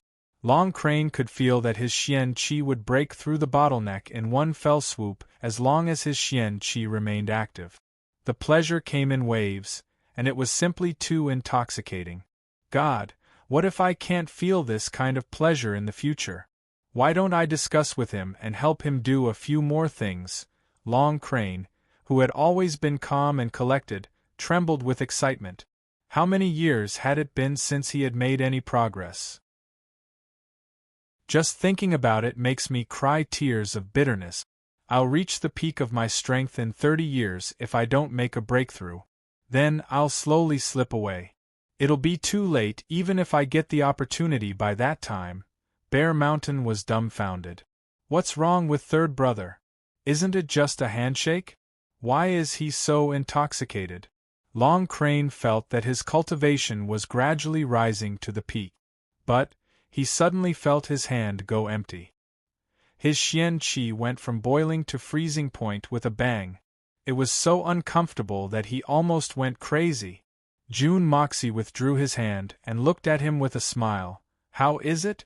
Do you believe that I have the strength to help you now? Long Crane had an impulse to hold June Dashao's hand at this moment. But Third Crane was a Xian Beast King. He took a few deep breaths, closed his eyes, and looked up to the sky. He tried his best to calm his excitement, and said in a slightly trembling voice, I believe you. I'm afraid that no Xian beast can resist your temptation. This is a fatal temptation for us. June Moxie saw that Bear Mountain was puzzled. So, he smiled and extended his hand towards him. Then, he gave him a taste of that feeling. Bear Mountain's big eyes opened perfectly round. It seemed as if he had seen a living immortal. His thick bare paws tightly grasped June Moxie's hand, and wouldn't let go no matter what. Then, he begged, Give me a little more, give me a little more, give me a little more, give me a little more, give me a little more, give me a little more, give me. I want it. A man with a messy beard was almost 3 times the size of his own body. He was holding his hand like a naughty child asking for candy. And those ambiguous words, what kind of feeling was this? June Moxie felt a chill run down his spine. He pulled his hand back and shook it. He felt goosebumps all over his body. He was extremely regretful that he hadn't taken the initiative to grab that shameless troublemaker's hand. Fourth brother, Long Crane scolded, look at you. You don't have the demeanor of an expert. Why are you in such a hurry? We haven't discussed the conditions yet. How can I not be in a hurry? Bear Mountain glared at him. The blue veins on his forehead were bulging. I've been stuck at the peak of the primary level for 20 years now. Every day feels like a year. I don't have any conditions. You shut up. May I ask what you want us to do for you? With your magical powers, what can't you do yourself? Long Crane stopped Bear Mountain and pushed him to the side. Then, he asked in a rather urgent voice. There's nothing particularly difficult to do. Especially for you, it's a piece of cake. I have a reason why I can't act. Otherwise, I wouldn't have let you off so easily. June Moxie played it down and continued to act like a big hoodwinker. Tell me quickly, is there anything in this world that we can't do? You dilly-dallying to keep me in suspense is making me very angry. Big Bear jumped up from behind Long Crane and waved his fists as he spoke impatiently. I'll do it for you no matter what it is. The great Master Li Ju Tian has been making me very uncomfortable lately. In fact, I feel disgusted. June Moxie looked at the 2 men's faces as he spoke. You go and kill him. What? What kind of joke is this? Long Crane and Bear Mountain roared at the same time. Then, they became dumbstruck. Long Crane and Big Bear had a feeling that something big was about to happen when they had heard the name Great Master Ju Tian. And the 2 of them had almost fainted when they had heard the name Great Master. He's the second of the 8 Great Masters. He's the second most powerful man in the world. He's not inferior to Yun Beichen in terms of strength. Wouldn't we have killed Yun Beichen if we could kill him? It's hard for this mysterious man to speak in such an understated manner. Go and kill the great Master Li Ju Tian. Do you think we're going to kill a chicken? Are you trying to play with us? That's easy. Wouldn't it be like plucking the stars and the moon if we wanted to do it? I reckon that even the eldest brother would only be able to defeat Li Ju Tian. But he wouldn't be able to kill him. There's only one way to kill Li Ju Tian. Create a situation where Li Ju Tian can't escape. Then, the eldest brother and the eldest brother will act at the same time. But I'm afraid that at least one of the three of them will be buried with him even if they have such an advantage. He's risking his life for this. What's wrong? Is it difficult? You can tell me if it's difficult. June Moxie looked at the two men and asked in a surprised manner. It's not that it's not difficult at all, it's that it's impossible. Bear Mountain snorted twice. Why don't you tell us to pluck the stars from the sky and kill Li Ju Tian? Do you think it's like slaughtering a pig or a cow? Is it that easy? Let's do something else. What should we do? The Shui Hun Manor is the only one who has provoked me. What's the use of asking you to do something else? It's just that it's not convenient for me to do it myself. Otherwise, you wouldn't be able to take advantage of me. June Moxie spread out his hands with a helpless expression on his face. Since you can't do it, then forget it. This bet is invalid, and you don't need to listen to my instructions. I'll take care of Li Ju Tian myself. I'll just wait for a few days. What? Invalid? No, even if you want to invalidate it, we won't do it. If you didn't let us experience that kind of pleasure, then invalidate it. But now we absolutely can't. If it weren't for the mysterious man's unfathomable strength, Big Bear would have already made his move. Wait. Long Crane waved his hand and said, You just said that the Shui Hun Manor is the one who has provoked you, and not Li Ju Tian himself. Is that right? Long Crane had finally grasped the crux of the matter, and this had given him a sudden sense of excitement and hope. The heavens never bars one's way. The two Xian beasts thought in their hearts. It would be a great pity to lose such an opportunity. Fortunately, there's still a turning point. What do you mean? Isn't the Shui Hun Manor the same as Li Ju Tian? What's the difference between the two? June Moxie asked in a calm tone. It seemed as if he didn't care about this matter at all. That's a big difference. Bear Mountain suddenly became excited. Li Ju Tian travels the world all year round. He doesn't stay at the Shui Hun Manor. In fact, he only returns once a year. So, how can the Shui Hun Manor and Li Ju Tian be lumped together? So long as Li Ju Tian isn't involved in this matter, then the Shui Hun Manor won't be a difficult matter. The famous Shui Hun Manor isn't a difficult matter for my elder brother. It's better to have strength. Is that so? That's right. The Shui Hun Manor belongs to Li Ju Tian. But you don't need to deal with Li Ju Tian to deal with the Shui Hun Manor. June Moxie asked doubtfully. Then, he patted his forehead. I almost killed the wrong person. The two Xian beasts rolled their eyes in disdain. What do you mean by almost killed the wrong person? Is Li Ju Tian a good person? You almost scared the two of us to death before. Chapter 197. Well, I'll take a step back, and change my target to the Shui Hun Manor. However, compared to Li Ju Tian, the Shui Hun Manor has clearly fallen to a lower level. It seems that I've suffered a big loss in this transaction. Can I? June Moxie frowned. It seemed as if he wanted to go back on his word. It seemed as if he wanted to haggle. Brother, you can't go back on your word. The Shui Hun Manor is one of the two strongest forces in the continent. You can't be dissatisfied. Only us brothers have this kind of method. Anyone else would have screamed at the heavens. Bear Mountain hastily said, You think that the Shui Hun Manor is easy? First, we can't destroy the Shui Hun Manor, or else Li Ju Tian will go crazy.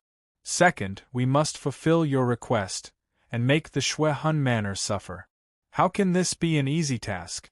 I don't know how many brothers will have to mobilize in order to accomplish this. Fourth brother is right. The reason why the Shui Hun Manor is weaker than the Silver Blizzard City is because Li Ju Tian is always away, and Han Feng Shui never leaves the Silver Blizzard City. In fact, the Shui Hun Manor and the Silver Blizzard City can keep pace with each other if the two great masters aren't taken into account, Long Crane said in a low voice. In that case, let's do it. June Moxie wrinkled his eyebrows. He was unwilling to give up. However, I've suffered a loss. So, I'll add one more request. You must fulfill this request, or else I'll forget about this transaction. Please say it. As long as we don't kill Li Ju Tian or destroy the Shui Hun Manor, we can fulfill any other request. Bear Mountain saw that Jun Moxie's tone had softened, and hastily made a promise. I've heard that Li Ju Tian has a son named Li Tingyun. That kid is even more annoying than Li Ju Tian. This man must be taught a lesson, and if it's convenient, we might as well kill him. Jun Moxie smiled sinisterly. Of course we can castrate him. That won't do. F*ck me. Both of them opened their mouths at the same time. This boy is Li Ju Tian's only child after he was over 80 years old. So, Li Ju Tian's bloodline will end if we kill him or castrate him. I'm afraid that Li Ju Tian and our Tian Fa forest will form a blood feud that will last for generations. And we can't bear the consequences of that. If this doesn't work and that doesn't work, then what are we talking about? Jun Moxie seemed to be a little angry. Besides, Li Ju Tian was able to conceive at the age of 80. He's only 100 years old now. So, he can certainly conceive at the same time. So, why are you so anxious? He's already the laughing stock of the world for having a child at the age of 80. If he had another child at the age of 100, old Li would probably be drowned in saliva. Xiong Kaitian shook his head, his eyes filled with longing. However, Long Crane replied in a serious manner, "Your request is too excessive. In fact, it's no different from destroying the Shui Hun Manor. So we can't agree to it. How about this? Your purpose is to teach the Shui Hun Manor a lesson. So, I can beat Li Tingyun on your behalf. In fact, I can make him bedridden for a year and a half. What do you say?" Long Crane pondered for a moment. Then, he proposed a compromise. "We'd rather give up on this deal if you insist on killing Li Tingyun. The 8 great masters may have some personal grudges against each other. But, they'll always work together as long as we're involved. Yun Bei Chen is the only exception. But, the rest of the 7 great masters will cooperate with each other for the time being, even if they have a huge grudge against each other. Therefore, we'll agree to teach the Shui Hun Manor a lesson. But, that's the limit. Your Excellency is magnanimous and magnanimous, so you should be able to understand our difficulties." "Good. I'll take a step back. If you can guarantee that the Shui Hun Manor will fall into chaos, and if you can break Li Tingyun's legs so that he won't be able to crawl for a year, then we'll agree to this deal." Jun Moxie took advantage of the situation, and went one step further. Long Crane and Bear Mountain Man discussed this for a while. Then, they finally said, "Good. That's it, it's a deal." "It's a deal." Jun Moxie smiled and extended his hand. "We'll clap hands to make an oath. You can't go back on your word." Clap.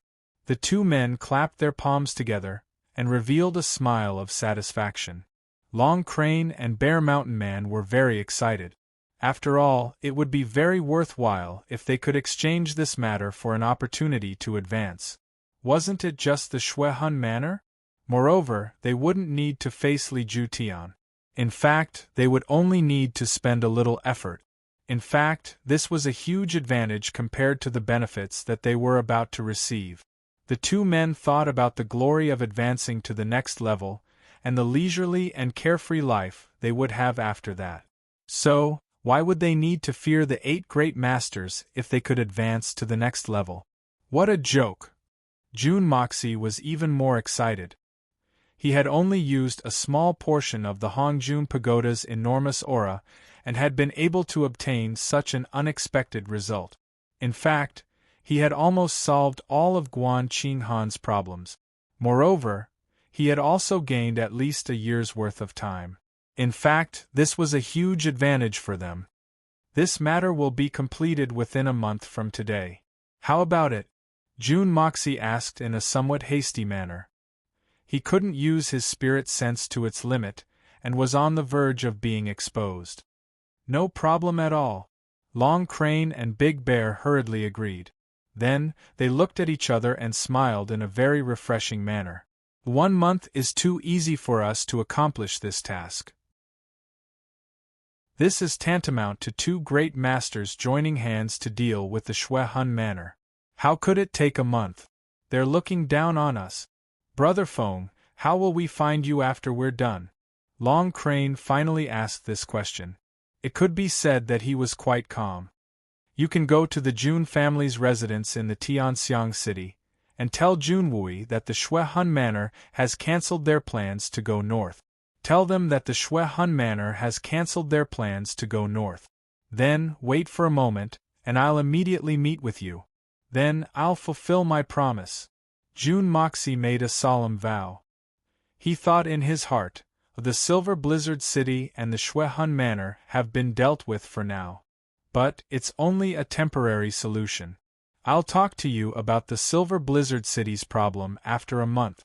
I'm not afraid that you'll run away since you've taken the bait. Ha ha ha. Jun Dashao's insides were filled with treachery as he laughed twice. Well, there's no time to lose. We 2 brothers will bid farewell here. Long Crane cupped his hands, and then pulled Bear Mountain Man to leave. Wait, there's one more thing I'd like to ask you too. Jun Moxie suddenly called out to the 2 men. May I ask what is the use of the peak level 9 Xiandan? The 2 men stopped in their tracks as they heard this question. They turned around and looked at him for a while. Then Bear Mountain Man asked, Why are you asking this? Don't tell me you really have a peak level 9 Xiandan? Do you think that I need a peak level 9 Xiandan with my abilities? I'm just asking since you're arguing with each other. It's fine if you don't want to tell me. We'll take our leave now. Jun Moxie was startled. It seemed that these 2 men were very concerned about this matter. He couldn't help but feel a little regretful. You're right.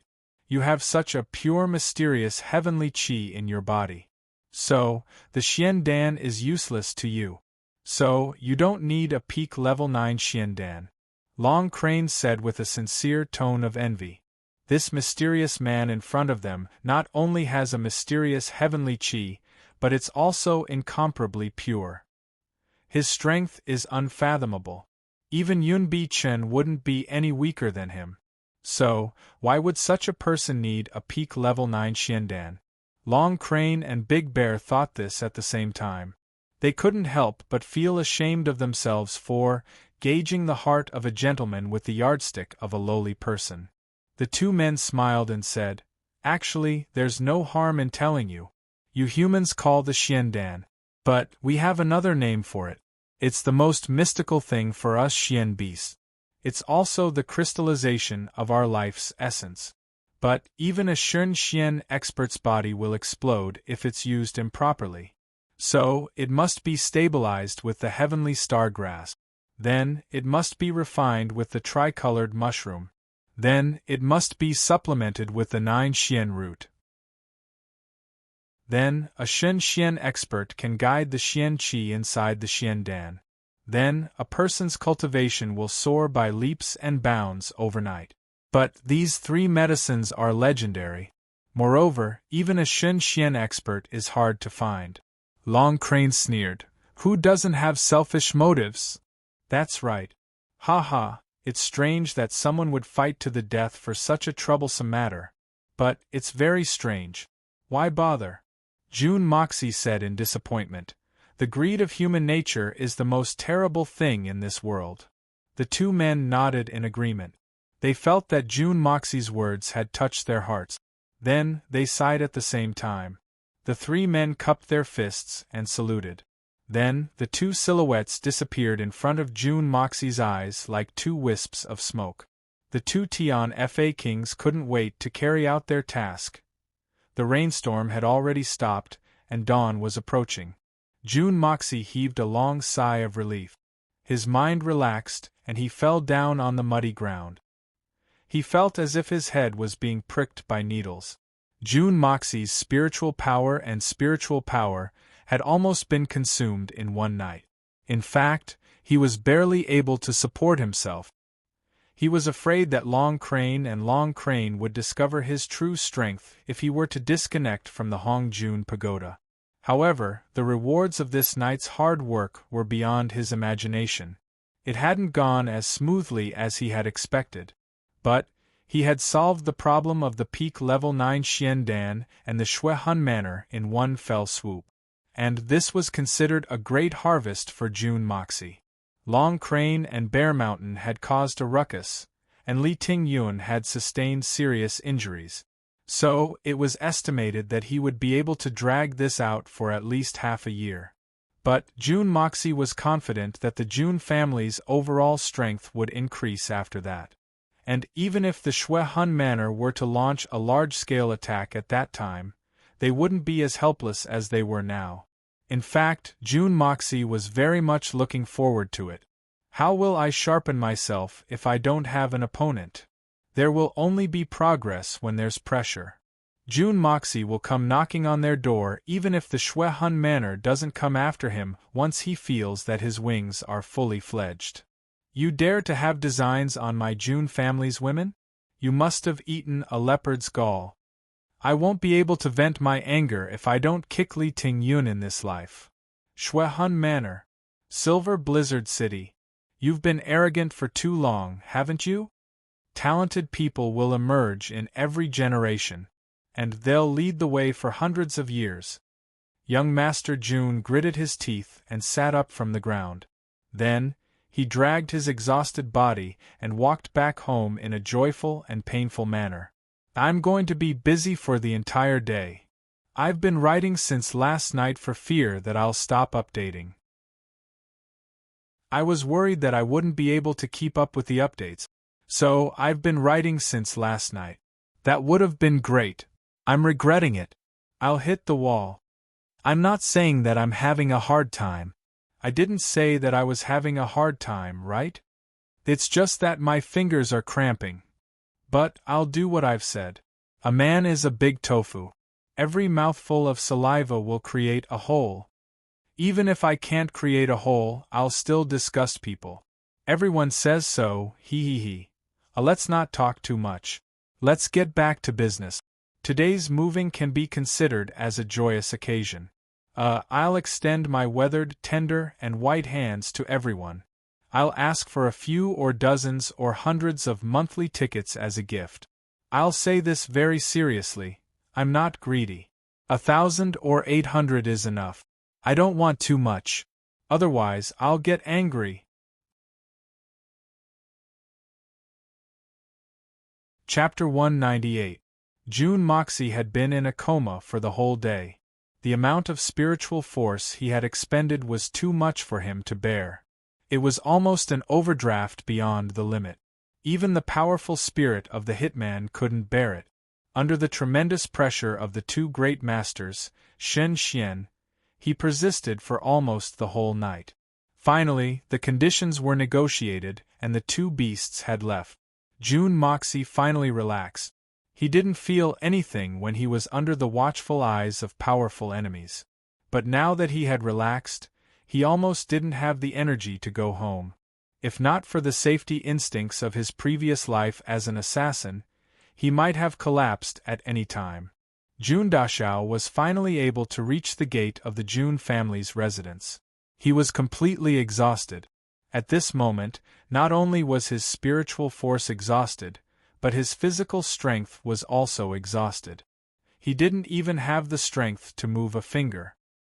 He was carried in by the guards at the gate and laid down on the bed. Then, he lost consciousness. Little lowly Ku'er served the entire night without a care in the world, not daring to close her eyes for even a moment.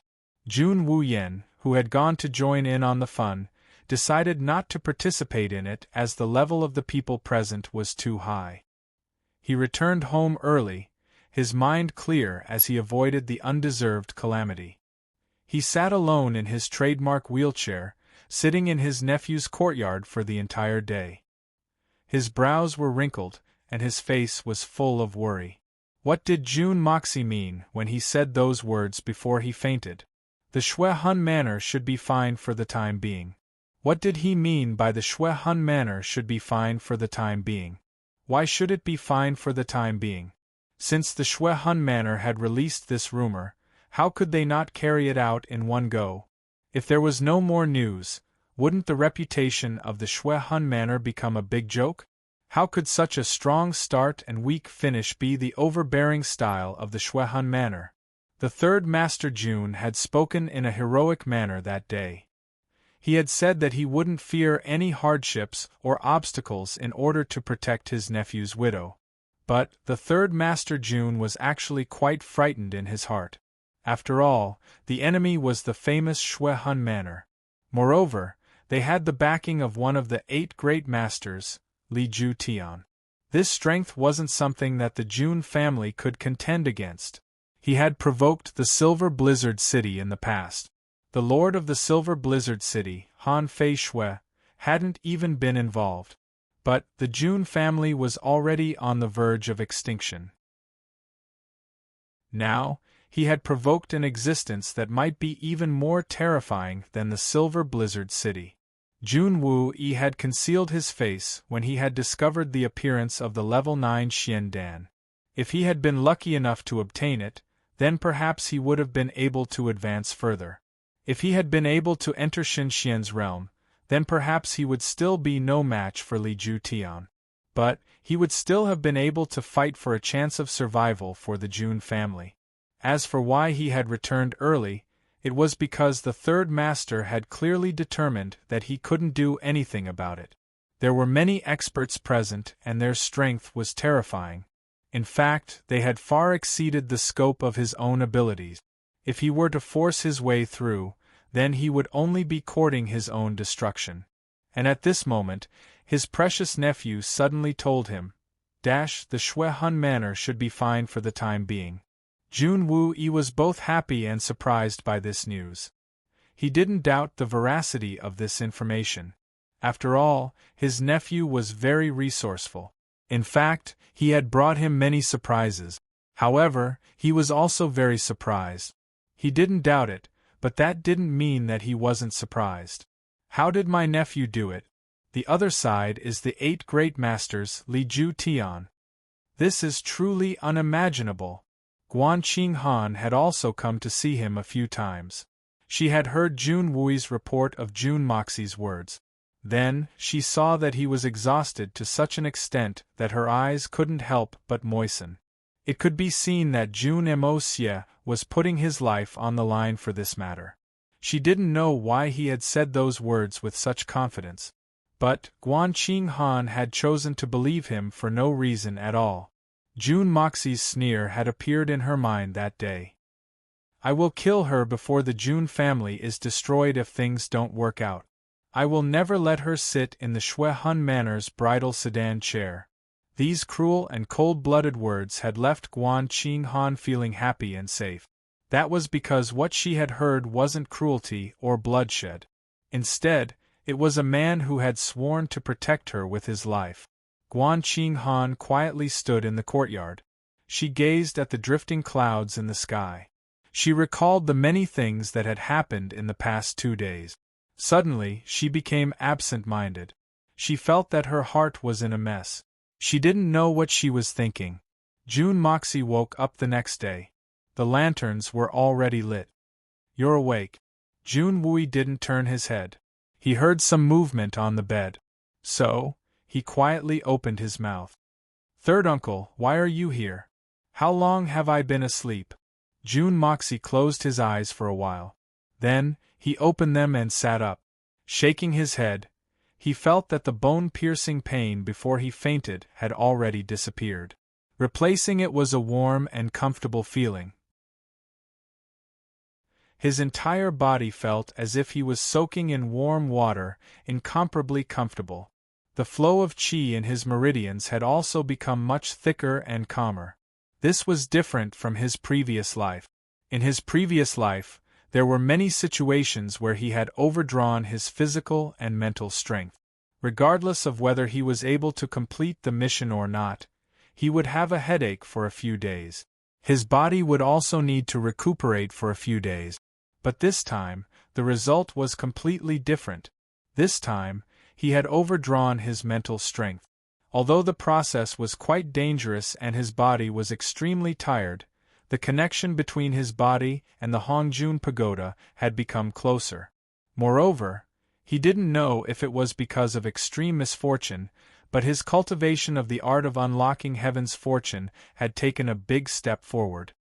He could faintly feel that he was about to touch the threshold of the second layer.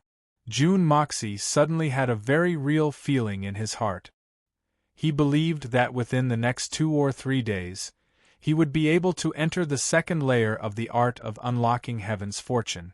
This also meant that he would be able to enter the second layer of the exquisite Hongjun pagoda. This feeling was undoubtedly very mysterious.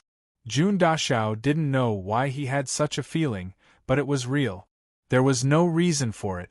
You went out once. Why did you come back half dead? How can I not be worried? Jun Wui snorted. In the last month, you have only gone out 6 times. But these 6 times, the first time was when the princess tried to assassinate you. You were seriously injured and almost lost your life. The second time, you actually played around with the magnificent Jewel Hall. Is that place a place you can casually play around with? The third time was when you accompanied me out. But you didn't stop there. You massacred the Huanghua Hall. The fourth time was when you went out to curse the second prince and caused havoc in the Anichang Pavilion.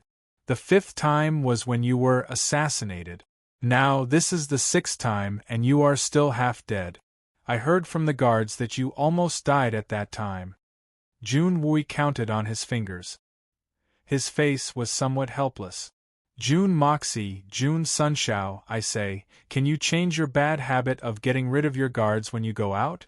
If you can get rid of the guards, that naturally means that you have the ability. But do you really have to be annoyed to have one of your own people following you?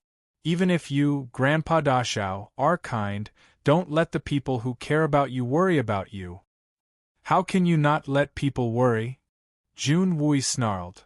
You should at least let me know what you were doing out there. Last night there was a heavy rain and you disappeared. This morning, if the guards hadn't opened the door early, you little bastard would have been washed away by the flood. Jun Moxie touched his nose and smiled awkwardly. He lowered his eyebrows and respectfully listened to the scolding. To be able to make the usually calm third uncle so angry and call himself Grandpa, it was clear that the third uncle was really angry this time. Therefore, Jun Dashao didn't dare to refute and acted like an obedient child. Let's talk about today's matter. What I did today was a shady business. How can I let others follow me? Third Uncle Jun reprimanded in one breath. Even though Tianxian was an expert, he couldn't help but gasp a few times. Looking at his nephew's overly honest appearance, Jun Wui also felt that he had done something unnecessary. This kind of reprimand was equivalent to not saying anything to his nephew in front of him. Since young, he had been reprimanded more seriously and harshly than this many times. Even punches and sticks were thrown at him. But this guy didn't change a bit.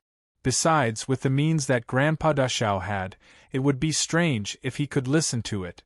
I'm too lazy to be angry with you. That's a waste of energy. Jun Wui waved his hand. Tell me, what did you mean by the words you said this morning? Jun Wuyi's hair stood on end as he thought of the possibility that his nephew might have played tricks on those terrifying people last night. Jun Wuyi was so scared that his whole body's hair stood on end.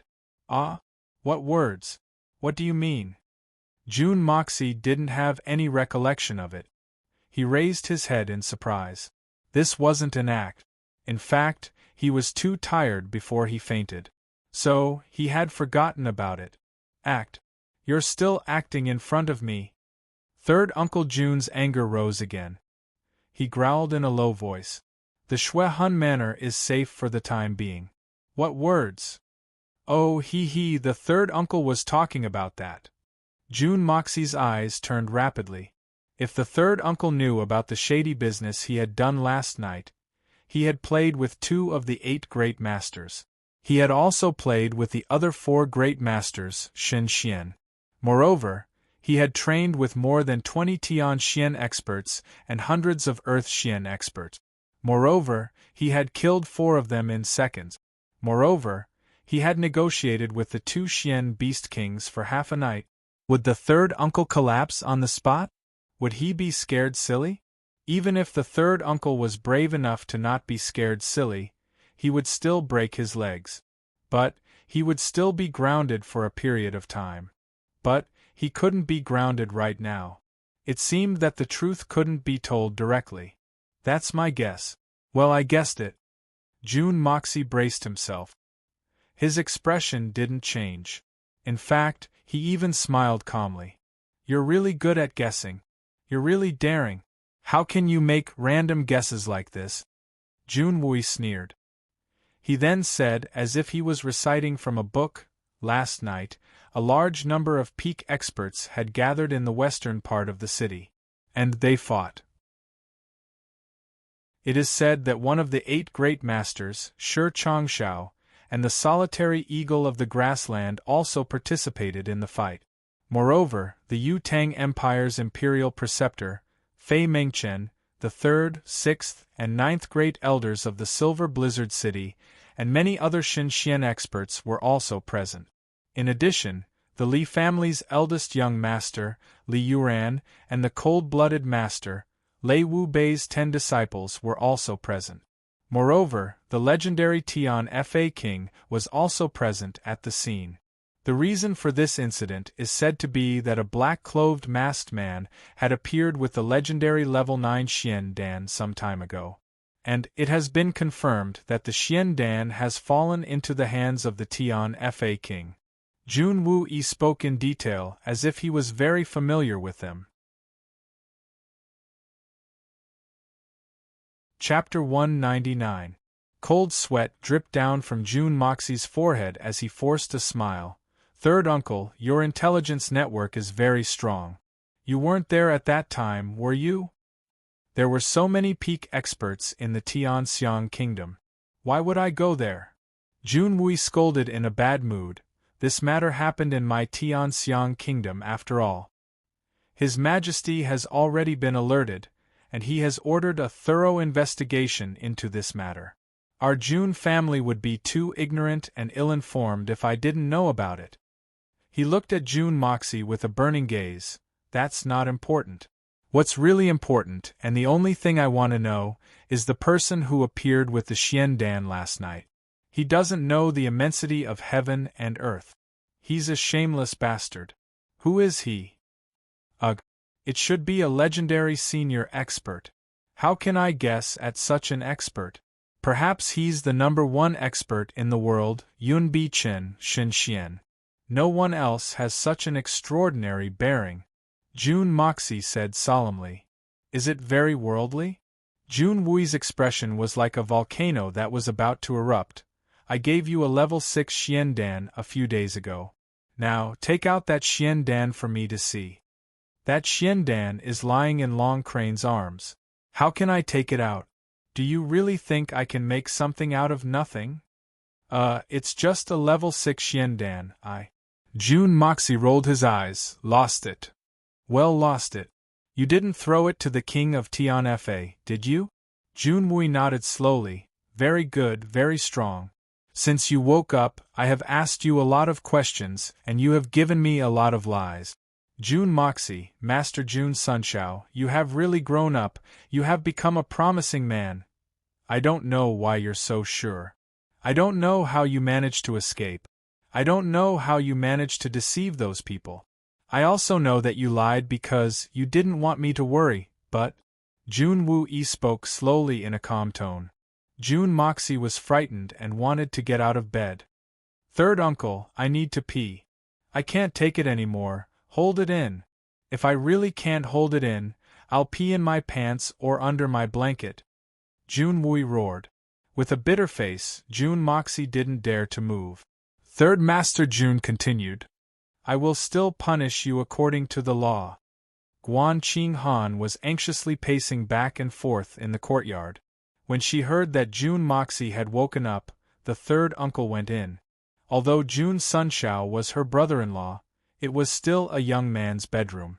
So, Guan Qing Han naturally didn't want to barge in. So, she waited outside. Suddenly, she heard a roar coming from the room. She couldn't help but feel nervous. Third uncle is furious. Did this guy do something stupid again? Why is he so angry? While she was worrying, bang! A white shadow flew out of the room. Guan Qing Han almost subconsciously went to catch it. But she staggered because of the violent impact. She almost fell down. At the same time, the thing in her arms screamed, "Third uncle, be gentle." It was Jun Dashao. "Ah!" Guan Qing Han exclaimed and threw him to the ground with a loud bang. Her face was red. Jun Mo Xie had been kicked out by Third Master Jun. Although he was screaming, he had already adjusted his posture in midair. He was absolutely confident that he could land safely. Who would have thought that he would fall into the warm and fragrant embrace of a soft jade? The moment he screamed, a refreshing fragrance rushed into his nostrils. The object on his back felt extremely soft, and it seemed as if it had bounced back a little. Just as he was about to enjoy it, he was thrown out again. This time, he didn't have the time to adjust his posture. Maintaining a free-falling posture, he landed solidly on the ground. He immediately felt dizzy, and his butt almost broke into 8 pieces. Then, Jun Wu-yi leapt forward and started to beat her up. His punches and kicks were like raindrops. Guan Qing Han, who was watching from the side, had a red face. She was scared out of her wits. Guan Qing Han knew about Third Master Jun's recovery. So, Jun Wu-yi didn't have any misgivings, and started to beat them up. Jun Moxie held his head with one hand and covered his crotch with the other. His whole body curled up into a very round sandbag. "I've accepted my fate and I'll beat him up. Do whatever you want to vent your anger. I'll leave this 110 kilograms to you, third uncle. Just keep him alive. Third uncle, you don't hit him anymore, don't hit him anymore." Guan Qing Han anxiously went forward to mediate. As soon as these words came out, they could clearly hear the anxiety and heartache in her voice. Jun Wui was extremely surprised and stopped.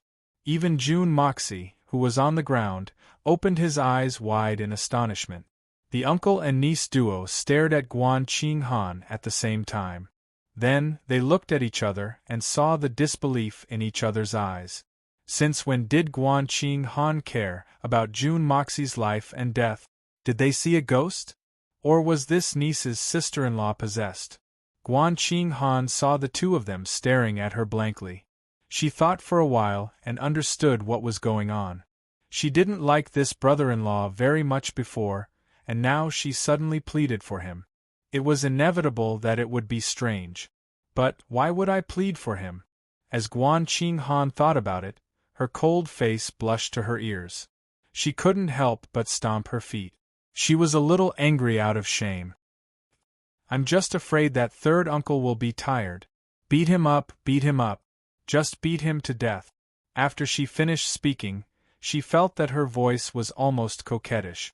She couldn't help but feel embarrassed again. Seeing that the two of them were staring at her with their eyes wide open, as if they were going to pop out of their eyes at any time, she snorted hatefully and quickly walked away. "I didn't see wrongly just now? I didn't hear wrongly either. Is that person really my sister-in-law?" Jun Moxie scratched his head in a daze. This posture was very similar to Yi Xiu's. "It seems, that's right." Jun Wu-yi also spoke in an uncertain tone. Then, he suddenly became angry. "Who told you to stand up? It seems that you're not being honest." He continued to practice punching the sandbag. A long time passed. Then, Jun Wu-yi swung his arm in a satisfied manner and said, "Tomorrow is the anniversary of your father's death.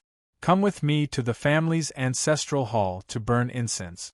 Then, go to the cenotaph that the soldiers have erected for your father. You must fulfill your responsibilities as a son, understand?" Jun Moxie hummed and said, "Understood." Jun Wu-yi rubbed his wrists as he sat down in his wheelchair. Then, he pushed the wheelchair and left in a satisfied manner. He walked to the courtyard's entrance. Then, he turned around and asked, "Shwehun Manor? What happened?" "It's really settled." Jun Moxie wanted to cry, but no tears came out. Jun Woo-ee left. Awesome. It could only be said that Jun Woo-ee was very cool.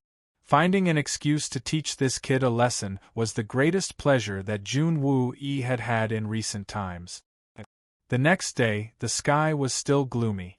Jun Moxie and Jun Woo-ee were sitting in a wheelchair and standing quietly. They looked at the cenotaph that could be described as magnificent. Both of them were extremely restless. This cenotaph had already exceeded the scope of a cenotaph.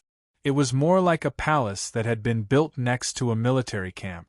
Even Jun Woo-ee had to pass through 8 sentry posts to reach this place. Moreover, it was obvious that there were countless hidden guards on both sides of the road. A cenotaph was actually guarded to such an extent. 8 extremely thick and sturdy stone pillars supported a dome.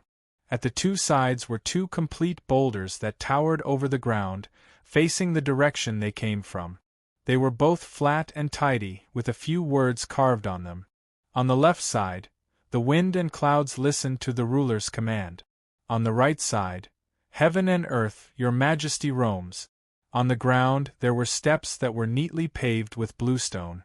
On both sides, there was a group of majestic stone statues that were as big as a normal person, mounted on horses and holding spears. As they walked further, on both sides there were 4 majestic stone statues. Each of them had their hands on the hilt of their swords, looking straight ahead. Although they were stone statues, they were carved so vividly that they exuded an awe-inspiring aura.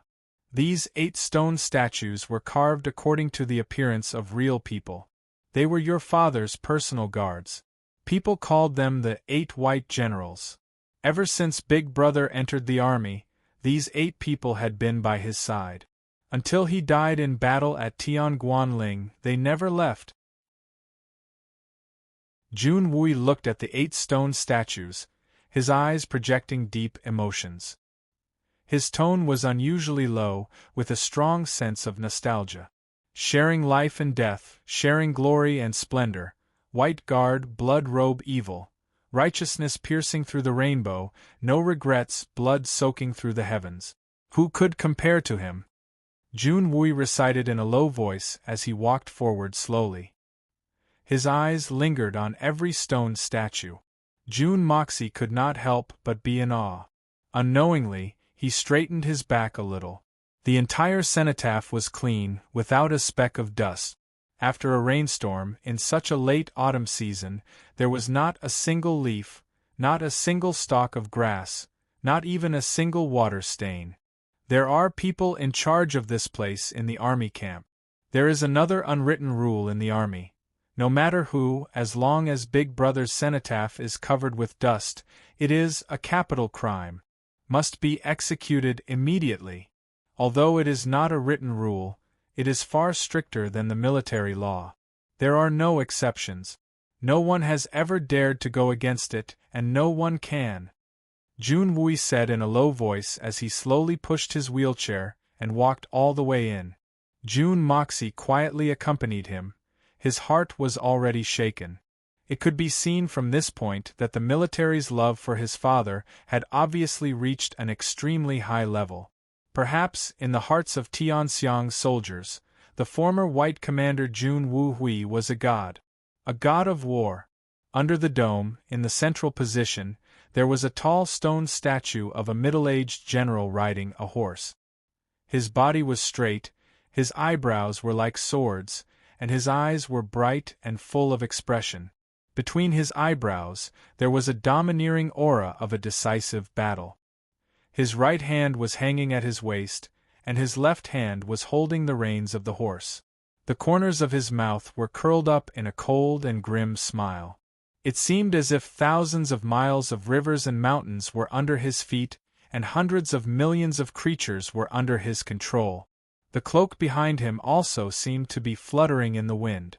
Although it was only a stone statue, It faintly revealed a majestic and mighty aura of a monarch overlooking the world and shaking the winds and clouds. Let me inform everyone here. The evil monarch's updates will be concentrated in the afternoon and evening. If there are updates in the early morning or the morning, then it means that there will be more updates or an outbreak. Perhaps it would be more enjoyable for everyone to watch if they gathered together like this. Well, if the brothers and sisters have different opinions, you can leave a message in the book review section. Yesterday, when we moved, we helped out with some drinking. Occasionally, we didn't drink, so we made a bet. For every glass of white wine we drank, we would eat a steamed bun. As a result, we ate 9 steamed buns. We were so full that we couldn't sleep at night. At 2 o'clock in the morning, we got up to practice capture the enemy to digest our food. At 5 o'clock in the morning, we ran all over the neighborhood, looking for a pharmacy to buy digestive pills. What a miserable life! Chapter 200. Jun Wui's whole body froze ever since he came in and saw his eldest brother's stone statue. He stood motionless, as if he had turned into another stone statue. However, his eyes had changed as if the sea had turned into mulberry fields. Jun Wui stared at the stone statue in a trance, motionless. His tiger-like eyes slowly filled with tears, and they finally started to trickle down. His low voice was somewhat hoarse, and it carried a strong sense of pain. Eldest brother, today little San has brought Emosia to see you. Emosia has finally grown up, and is now qualified to come and pay his respects to you. Jun Wui silently and painfully closed his eyes, and the past events flashed before his eyes. They had grown up together, played together, and had endured countless pampering from his 2 older brothers since he was a child. He had received innumerable care and love from them.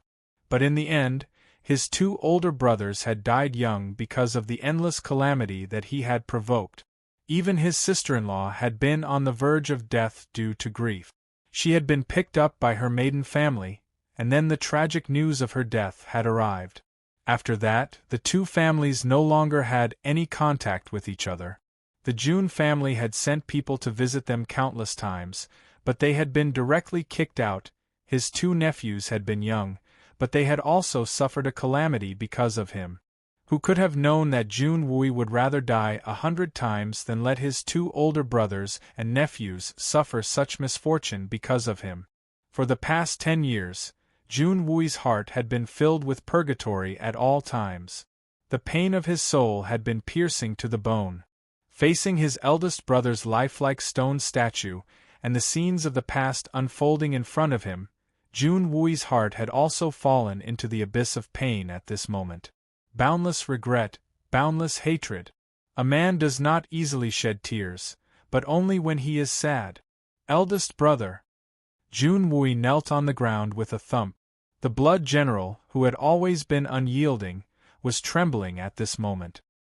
His tiger-like eyes were filled with tears. Little San, I'm sorry. I'm sorry. I'm sorry, second brother, I'm sorry, father, and I'm even more sorry to the Jun family. As his eyes blurred with tears, Jun Wui seemed to see the face of his resolute and wise older brother in front of him, gently stroking his hair, with a pure smile on his face, looking at him, as if he was coaxing and lecturing at the same time. Third brother, a man should not suffer. Don't cry. At this moment, Jun Wui cried even louder. Now that his chronic illness was gone, he was standing in front of the grave of his closest big brother. All the feelings he had accumulated over the past 10 years poured out unreservedly. He was like a child who had suffered endless grievances and suddenly threw himself into the arms of a loved one. He still remembered the night before his big brother left for the war. He had once held his hand and said, "Wui, I still feel that the Silver Blizzard City's matter is not over. I'm afraid that the Silver Blizzard City still has some tricks up their sleeve. Your second brother and I are not at home, so you must be careful. Don't act rashly. I'm afraid you can't rush your marriage with Miss Han. Lovers will eventually find a home. Wait for your second brother and I to come back. We'll work hard together. Your second brother, father, and the entire Jun family will support you. Jun Wui clearly remembered that when his big brother had said these words, his second brother had also been looking at him with concern and worry in his eyes. Now that he recalled the affectionate look in his two brothers' eyes, Jun Wui felt as if a knife was being twisted in his heart. At that time, his two brothers were still worried about his marriage and his troubles. They were still worried about whether their little brother would get hurt, whether he would be able to hold on, and whether he would be willful and impulsive. But they never thought about whether the enemy would deal with them. With their intelligence, how could they not have thought about it? But they didn't say it out loud. Because the big brother didn't want his little brother to worry. The majestic sound of the bugle sounded in his ears again. In a trance, the flag fluttered in the wind, and the majestic drum beat seemed to make the world tremble. Jun Wu Hui stood under the flag in his military uniform. He turned over and got on his horse. As he passed by, he said in a low voice, "Third brother, your second brother and I are leaving. The Jun family will depend on you in the future. I'm counting on you." Big brother, why did you say those words? Little brother is so stupid. Only now do I remember what you said at that time. How wrong it was. They were simply your last words. Big brother, did you already know something at that time? What did you know? Perhaps you felt something? Why didn't you say it? Why didn't you say it? Do you know that I, your little brother, would rather die than watch my own brother walk down a path of no return? If time could go back 10 years, before I met her again, would I choose again? I would. I would. Third uncle, Jun Moxie took a step forward. The dead are gone, my condolences. Take care of yourself, that's the right way. My condolences? Take care of yourself, my condolences? Take care of yourself, my condolences. Jun Wui slowly raised his head and looked at Jun Moxie. Suddenly, he smiled sorrowfully and said, "Monsieur, your father once said, 'My condolences, take care of yourself.' Do you know what he said? What did my father say?" At that time, the three of us went to war together. After that battle, countless of our brothers were lying on the ground, never to get up again. Your father was very sad at that time. The people beside him comforted him. "General, my condolences. Take care of yourself, my condolences." Jun Wui's eyes blurred as he recalled.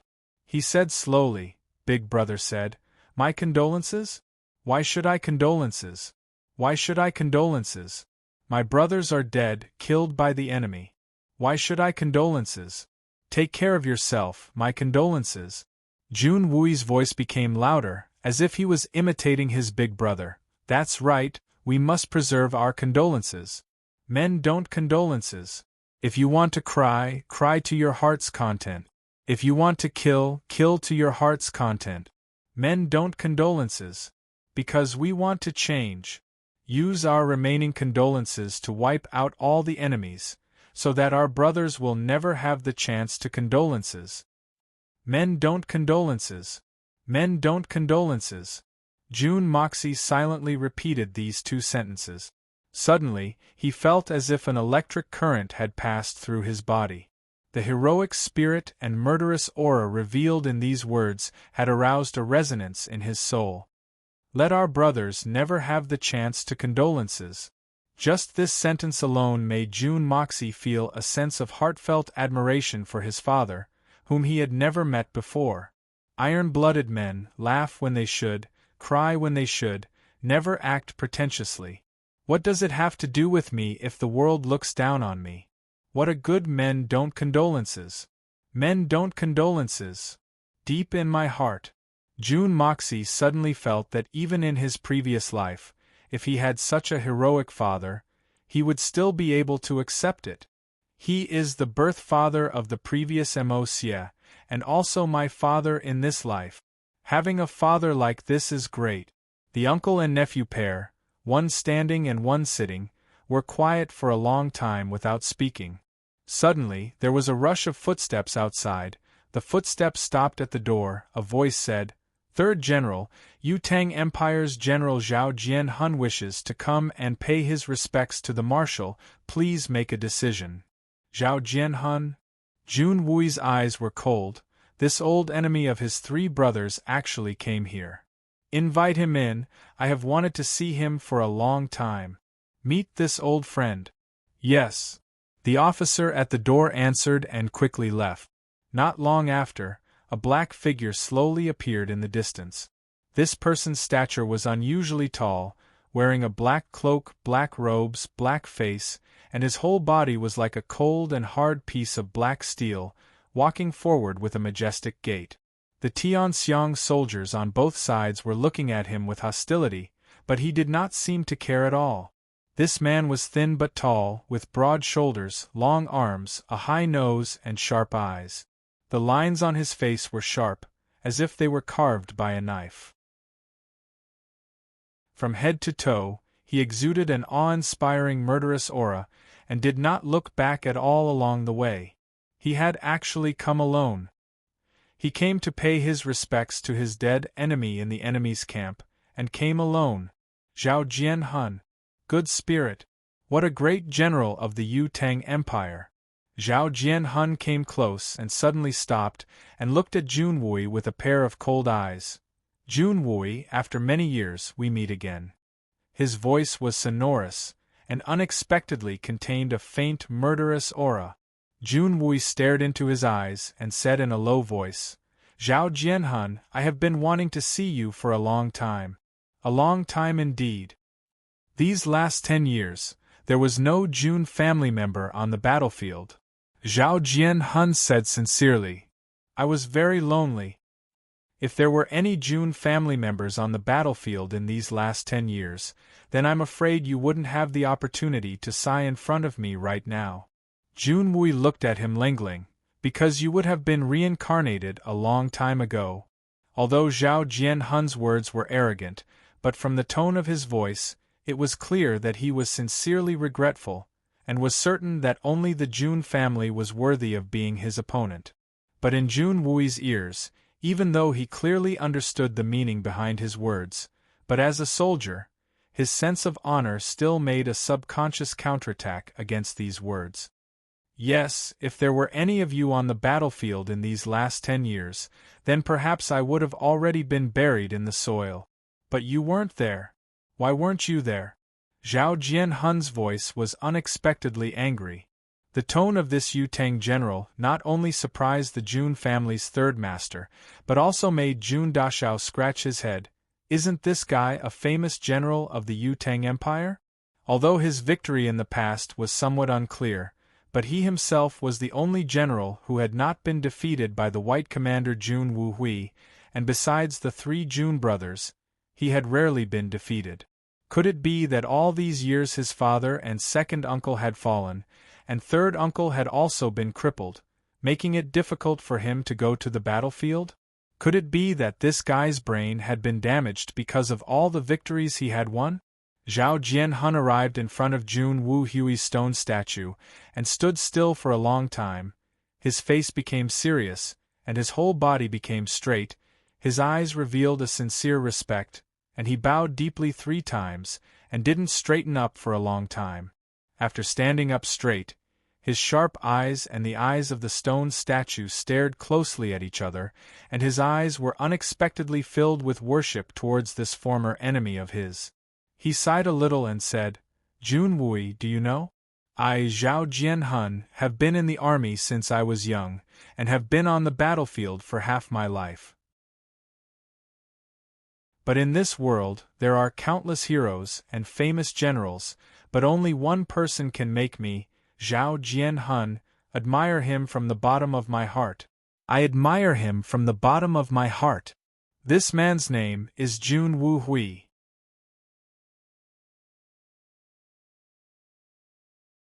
Chapter 201. Zhao Jianhun looked reverently at the statue of the enemy in front of him. "I have fought against Jun Wuhui on the battlefield for 29 times, and I have never won. Whether it is a battle of wits or strength, I have always been a complete mess. No matter what I did in advance, no matter how I planned, no matter how I set up an ambush, I couldn't hide it from him. Jun Wu Hui, General in White, from ancient times to modern times. General in White, from ancient times to modern times. For the number one person in the enemy's army to say such words, it can be regarded as the highest evaluation. Jun Wui was silent and did not speak, but the memory of his elder brother had evoked a burst of heartfelt pride in his heart. But Jun Dashao was quietly contemplating. Yes, Zhao Jianhun had indeed suffered repeated defeats in the hands of Jun Wu Hui, but he was also the only general who had been defeated by Jun Wu Hui, and was never discouraged by his defeat, and became more and more courageous. No matter how miserably he had been defeated yesterday, he was still able to regroup today, and once again lead the army. Such a soldier who had been through hundreds of battles was really amazing. From this point of view, Zhao Jianhun was by no means a simple man. At that time, the two countries were at war, and although Jun Wu Hui and I knew each other, but every time we met, it was on the battlefield, and we were mortal enemies. What I, Zhao Jianhun, want the most in my life is to be able to drink with my biggest opponent, and also my most terrifying enemy, to be able to talk for a moment. A moment is enough. Zhao Jianhun said sadly. My greatest wish in life was to defeat Jun Wu Hui on the battlefield, and then personally cut off his head, and then personally bury him. So no matter how miserably I was defeated, no matter how many times I was faced with desperate situations, I would still struggle to hold on, and it was because of this belief that I was able to climb back up again, and once again face that invincible enemy. Even after 100 defeats, I would still fight. Unfortunately, such a hero, such a talented commander, did not die on the battlefield. How sad and lamentable! Did not die on the battlefield? Jun Wui suddenly Lengling opened his eyes. Zhao Jianhun, what are you trying to say? Or what do you know? The death of his two brothers could be said to be one of the biggest problems in Jun Wui's life. Although it was generally determined that the Blizzard Silver City was behind this, but whether or not there was another reason behind it, and who was the culprit behind this, was something that the Jun Wu-yi wanted to know the most. But what did this Zhao Jianhun know? Zhao Jianhun suddenly turned around. What do I know? I am a soldier. If I have done something, I will not go back on my word. Jun Wui, although you have defeated me before, I do not admire you. The only person I, Zhao Jianhun, truly admire is your big brother. If Jun Wu Hui hadn't died, I would have killed him. But he died, and he died inexplicably in a battle with me. But I, Zhao Jianhun, will never take the blame for this. I know nothing about what happened in the past. I should have been defeated by Jun Wu Hui 10 years ago, but I didn't. In the battle with you, I should have been defeated, but in the end I didn't. The one who should have won has lost, and the one who should have lost has won. Zhao Jianhun smirked. How ironic! At this moment, Jun Wui vaguely understood the purpose of Zhao Jianhun's visit, and pondered. Do you want to know the truth? Zhao Jianhun Lengling looked at him. If I had really defeated Jun Wu Hui and killed him, then I would have announced it to the world and celebrated it. For me, this would have been the greatest honor of my life. But the problem is that this is not the case. But this achievement that doesn't belong to me is hanging on my name. This is a huge shame to me, Zhao Jianhun. A shame that will be difficult to wash away. I can't stand it. So, I want to avenge him. Jun Wu Hui is a true soldier, and he can only die on the battlefield, not because of a conspiracy. I can't accept this result, and I believe that even in the underworld, he won't be able to face it. Including you, Jun Wui, our last battle, ha ha ha. Zhao Jianhun's laughter was not loud, but it was very mournful. You are also a soldier. If such inexplicable victories happened to you one after another, what would you do? Maybe some people would be secretly happy, but it would definitely not be me. Jun Wui was silent. Jun Wui, I ask you. How did Jun Wui die? How did you lose? Zhao Jianhun glared fiercely at Jun Wui. Tell me the truth. The truth. Jun Wui tilted his head and his face twitched. I also want to know. With Zhao Jianhun's status in the Yutang Empire, it can be said that he could summon the wind and summon the rain, but in the face of the Silver Blizzard City's experts, Zhao Jianhun was no better than an ant. Jun Wui certainly didn't want Zhao Jianhun to live in this world, but as Zhao Jianhun said, Jun Wui was also a proud soldier, and he believed that he would always be so. He would only want Zhao Jianhun to die on the battlefield, and it would be best if he was killed by himself. In any case, he didn't want Zhao Jianhun to come to the Silver Blizzard City to avenge Jun Wui, and then die in such an inexplicable way. In fact, Jun Wui had only vaguely guessed the truth of the matter. However, the third Master Jun didn't know who had attacked his eldest brother, second brother, and his two nephews. In fact, even the person who had attacked him was a mystery. This was the Jun family's enmity, and there was no need to implicate others, no matter who this other was. Zhao Jianhun, this matter is not something you can meddle in. If they can deal with my eldest brother and second brother, then they can deal with me. If they want to deal with you, then it would be just as easy. Jun Wui Lengling said. Zhao Jianhun, don't overestimate yourself. Although I also want you to die quickly, but just as you think, I don't want you to die in such an inexplicable way. The burial ground of a soldier is always the battlefield, and that is the paradise. So, you already knew that the defeat of the three Jun brothers had nothing to do with this Zhao. Zhao Jianhun stepped forward in a somewhat agitated manner. Of course. You Zhao Jianhun may be the Yutang Empire's #1 general, but if you want to defeat the three of us, then you're not qualified. Jun Wui snorted and lightly said, You don't have that kind of ability. Thank you. Thank you. Being belittled by Jun Wui like this, Zhao Jianhun was actually very happy, very grateful, and very excited. Jun Wui, you're also an ever-victorious general, and perhaps you'll never know how I've felt all these years of sudden victories. For the last 10 years I've been bathed in blood on the battlefield, and it's not like I've never been defeated, but I've always been able to fight back and win because I can't accept that I've lost to anyone other than the Jun brothers, but no matter where I go, I can feel that there are many people behind me. Look at this guy, he's so lucky to win so many battles. Other people win battles with real swords and spears, but he's the only one who's extremely lucky. No matter how miserable his defeat is, he'll always be able to fight back and win.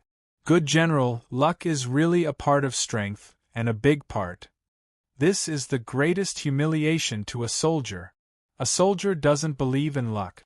The only thing that matters is strength. Zhao Jianhun's voice became louder and he roared hysterically. Do you think I don't have strength? I've never tasted defeat in 10 years.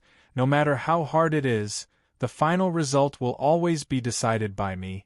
Why does everyone think that I'm lucky? If I knew this earlier, I'd rather die in battle. Jun Moxie silently looked at Zhao Jianhun. The moment the other party came in, Jun Moxie could see that this was a true soldier. Hearing this, he understood even more. Perhaps in Jun Moxie's heart, he disapproved of the other party's pedantic way of thinking, but he couldn't help but admire, and also couldn't help but agree. This is a soldier, a real iron-blooded soldier. Open and aboveboard, with real swords and spears, not believing in luck, not believing in fate. Even if you die, you'll stand. Even if you die, you'll die on the battlefield. Die with a forward posture, defend your pride and the dignity of the country, and leave an immortal back, just like the Great Wall, for future generations, for the country. As long as you die for the country, there's no need to die in battle. The unique pride of a soldier, at this moment, was vividly expressed by Jun Wui and Zhao Jianhun. Whether friend or foe, such a soldier was worthy of respect. However, such an iron-blooded general, an upright man, had actually been regarded as a dog-shit lucky great general, a great general who had almost obliterated Zhao Jianhun's many years of military achievements. No matter which general it was, no one would be able to accept this. Jun Wui and Zhao Jianhun, former enemies and biggest rivals, both of them talked a lot. In front of the cenotaph of the white general, Jun Wuhui, the two talked for a long time. Although they were tit for tat, but they also appreciated each other's talents. From beginning to end, Jun Moxie didn't interrupt even half a word. He knew that this moment belonged to the two of them. Both of them were veterans, and they were warlords who were once opponents. Until the end, Zhao Jianhun intentionally or unintentionally said something that caught Jun Moxie's attention. The Jun family and the Dugu family are currently in a bad situation in Tianxiang. Why do you say that? Jun Wui asked.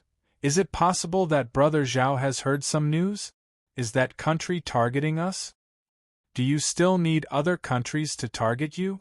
After I and the imperial tutor arrived in Tianxiang, your country's 3 princes came to visit, and their attitude was very Zhao Jianhun straightened his back and sneered in a low voice.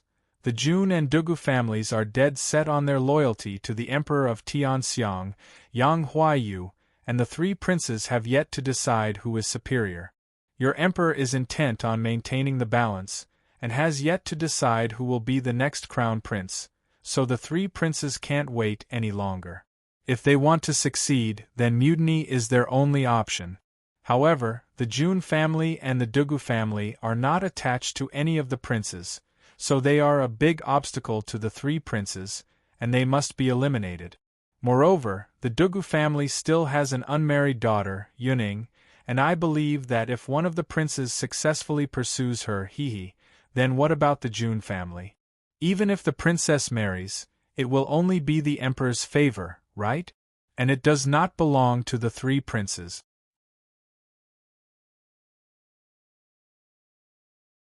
Chapter 202. For now, there are only these signs. Zhao Jianhun Lengling continued. It would take a lot of planning to actually make a move. After all, the Jun family's influence in the Tianxiang Empire is so great that even the emperor wouldn't dare to act rashly, but this plan is already very clear. Haha, these 3 brats are still wet behind the ears, but they dare to bully my Jun family. Jun Wui smiled coldly. There is also the Dugu family. An unmarried woman can at most live in peace for a while, but not for long. Zhao Jianhun added, to tell you the truth, I'm actually looking forward to this happening. If the 2 pillars of Tianxiang's military are chopped down, then it would be a great thing for us. When the time comes, I will mobilize my army, lead my troops to the north, and flatten Tianxiang in one fell swoop, and expand my Yutang territory. Perhaps we can unify the world in one fell swoop. Isn't that wonderful? Then why did you say it? Why do you want me and the Jun family to be even more vigilant? Jun Wui snorted. I can't hide anything in front of Jun Wuhui. Therefore, I will sell the Jun family a favor. In any case, the Jun family is my greatest opponent. They are also my most respected and desired opponent. Zhao Jianhun turned around to look at Jun Wuhui's statue and slowly said, I'm looking forward to your Jun family producing another white commander, to have a showdown between the 2 armies. However, I do not wish for the once heroic family to wither away in the dark power struggle. This is the only thing I can do for my idol.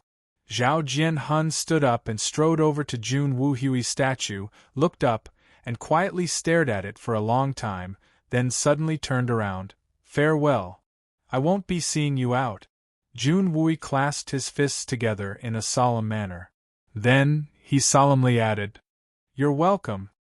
Zhao Jianhun stood motionless with his back to Jun Wui. After a long time, he laughed hoarsely. No need to see me off, no need to thank me. Suddenly, he said in a low voice, Can't I offend them? Or am I not strong enough? Jun Wui was silent. After a long time, he said, Both. I understand. Zhao Jianhun took a deep breath. I'm leaving. I will return to Yutang immediately. Junwui, if we meet on the battlefield in the future, don't hold back. If that's the case, I've made a mistake coming here today.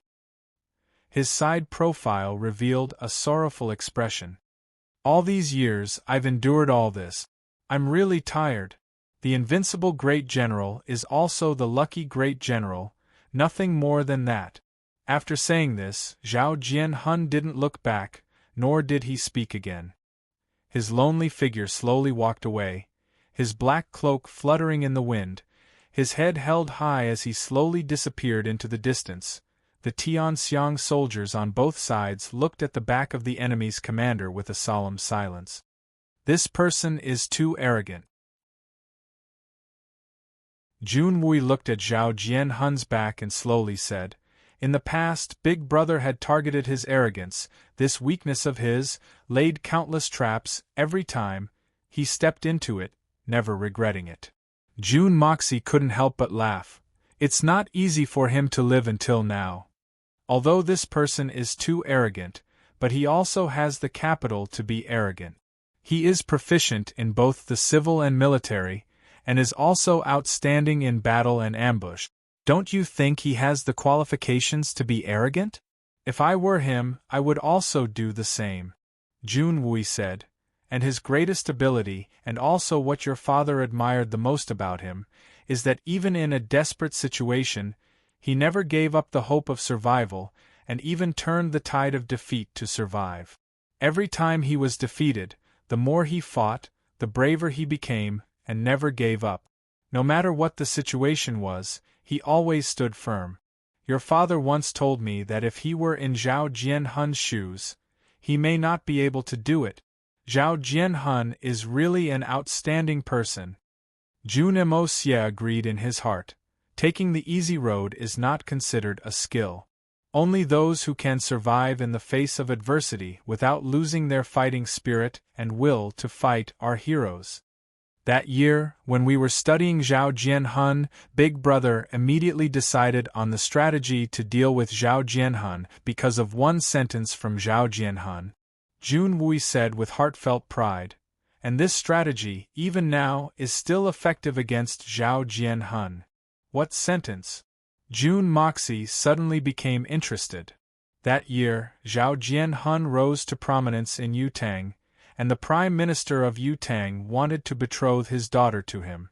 But the woman was extremely fat and ugly. Junwui smiled. At that time, in front of many ministers, Zhao Jianhun bluntly said, "Such an ugly woman, how can she be worthy of the handsome general?" Jun Moxie laughed. At that time, when Big Brother knew about this, he immediately said, Zhao Jianhun is a proud and aloof person, and his ability is outstanding. His personality is also very arrogant, and he will never bow down to others. Yutang lacks talented generals, so this person will be promoted. So in a few years, Zhao Jianhun will become a big enemy of our army. But this kind of character is very bad. Proud and aloof, if he is a scholar, it can be said that he has the strength of character, but if he is a general, it is a fatal flaw. Pride. This is a big taboo for a general. If anyone faces Zhao Jianhun in the future, as long as they can firmly grasp this weakness, they will successfully be in an invincible position. Junwui's voice was full of nostalgia. When Big Brother said this, Zhao Jianhun was just an ordinary general, but less than 2 years later, Zhao Jianhun became the general of Yutang's army. And Big Brother said that Zhao Jianhun's weakness is still there today.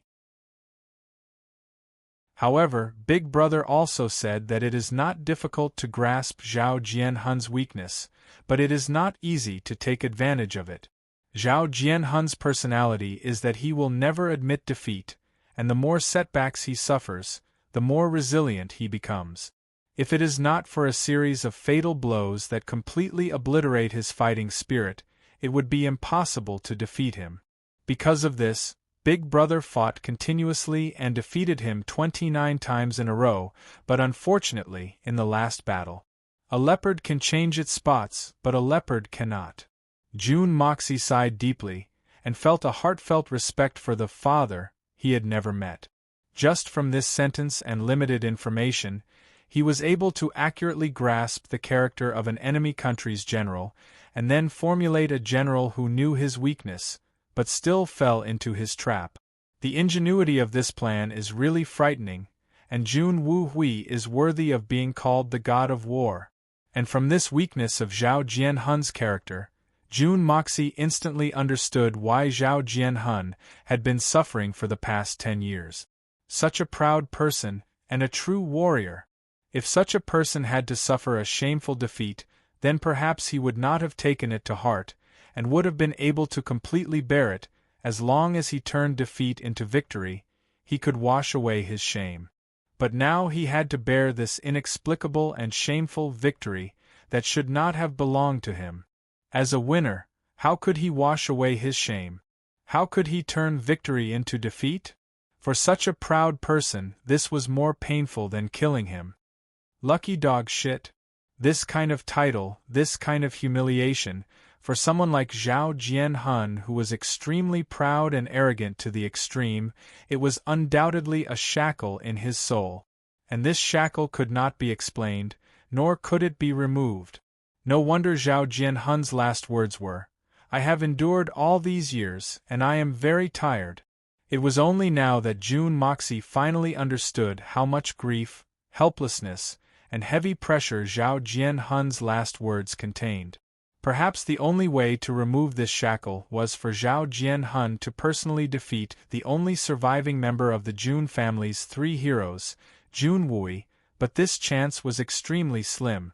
Zhao Jianhun, for all these years, had been undefeated, and although his glory was boundless, but his heart had long been overwhelmed. So this time, he had desperately followed Fei Mengchen to Tianxiang City, to pay his respects in front of Jun Wu Hui's cenotaph, not for anything else, but to pour out the pain in his heart, and only in front of Jun Wu Hui could he pour out all the bitterness in his heart. Although he did not say anything when he was in front of Jun Wu Hui. But there was no need to say anything. From this point of view, when Zhao Jianhun said that he would avenge Jun Wu Hui, it was by no means a lie. Because Zhao Jianhun's pain all these years was also brought to him by those people. Avenging Jun Wu Hui was tantamount to venting his anger for himself. It seems that the 3 princes are a little impatient, the imperial power, the Yellow Springs. As they walked out of the cenotaph, Jun Wui spoke in a heavy tone.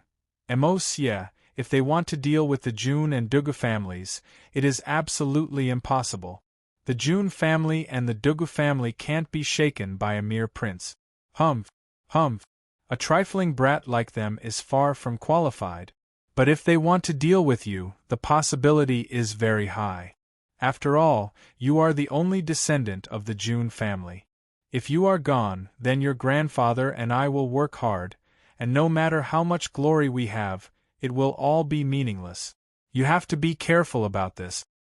Third uncle, my current strength is not very high, but even if they want to kill me, I'm afraid it will not be an easy task. Jun Moxie smiled in a somewhat cynical manner. He had been able to come and go freely during the battle between the 6 great masters, Shen Xian, so why would he care about these little assassination tricks? With the yin-yang escape technique, he believed that even the 8 great masters wouldn't be able to kill him, but if they make a move against me first, then I will not be lenient. The corners of Jun Moxie's mouth slowly curved into a cruel smile. Princes? Hey, can't the princes be killed? This is very strange. I want to see which of those 3 brothers has eaten a bear's heart and leopard's gall. Do they really think that I won't fight back? There is no need to be lenient. Jun Wui's black hair fluttered in the wind, and his eyes were cold as he said, "But once you make a move, you must be clean and efficient, and not leave any traces behind. Even the slightest flaw could bring about endless trouble." I understand. Jun Moxie's eyes narrowed as he pushed the wheelchair and smiled deeply. Third uncle, I am not a person who is afraid of trouble. When it comes to leaving no traces, I believe that no one in this world can do it better than me." At this moment, on the roof in front of them, a shadow flashed past, as swift as a bird, and as fast as lightning. Even with the eyesight of June Moxie and his nephew, they only felt a blur in front of them, and then everything returned to normal. What a fast movement technique! It is far beyond our reach. Jun Wui's pupils shrank. June Moxie's heart skipped a beat. Although he couldn't see the face of the shadow just now, the smooth way it flew was somewhat familiar. It was like a goshawk gliding in the sky, elegant and fast. In this world, there was only one person who could display such perfect speed and elegance, and that person was Solitary Eagle. "Third uncle, that person seems to be an old friend. I will go and take a look, and you can go back first in the sedan." "Don't worry about me," June Moxie said slowly as he looked in the direction where the shadow disappeared. "The World Cup has begun. Brothers and sisters, who knows how miserable I have been these few nights? I am a standard football fan. I know that I can watch the game with just a click of my finger, but I have to force myself not to click on it, or else I won't have time to write. What a dilemma! What makes me most depressed is that a few brothers in the group would report the situation of the game every few minutes, and then pop in my window and say, 'Good game. F***CK. Is it that good?' You're tuning in to the Phoenix Nights YouTube channel. Don't forget to subscribe and join us on this journey to catch the most captivating stories.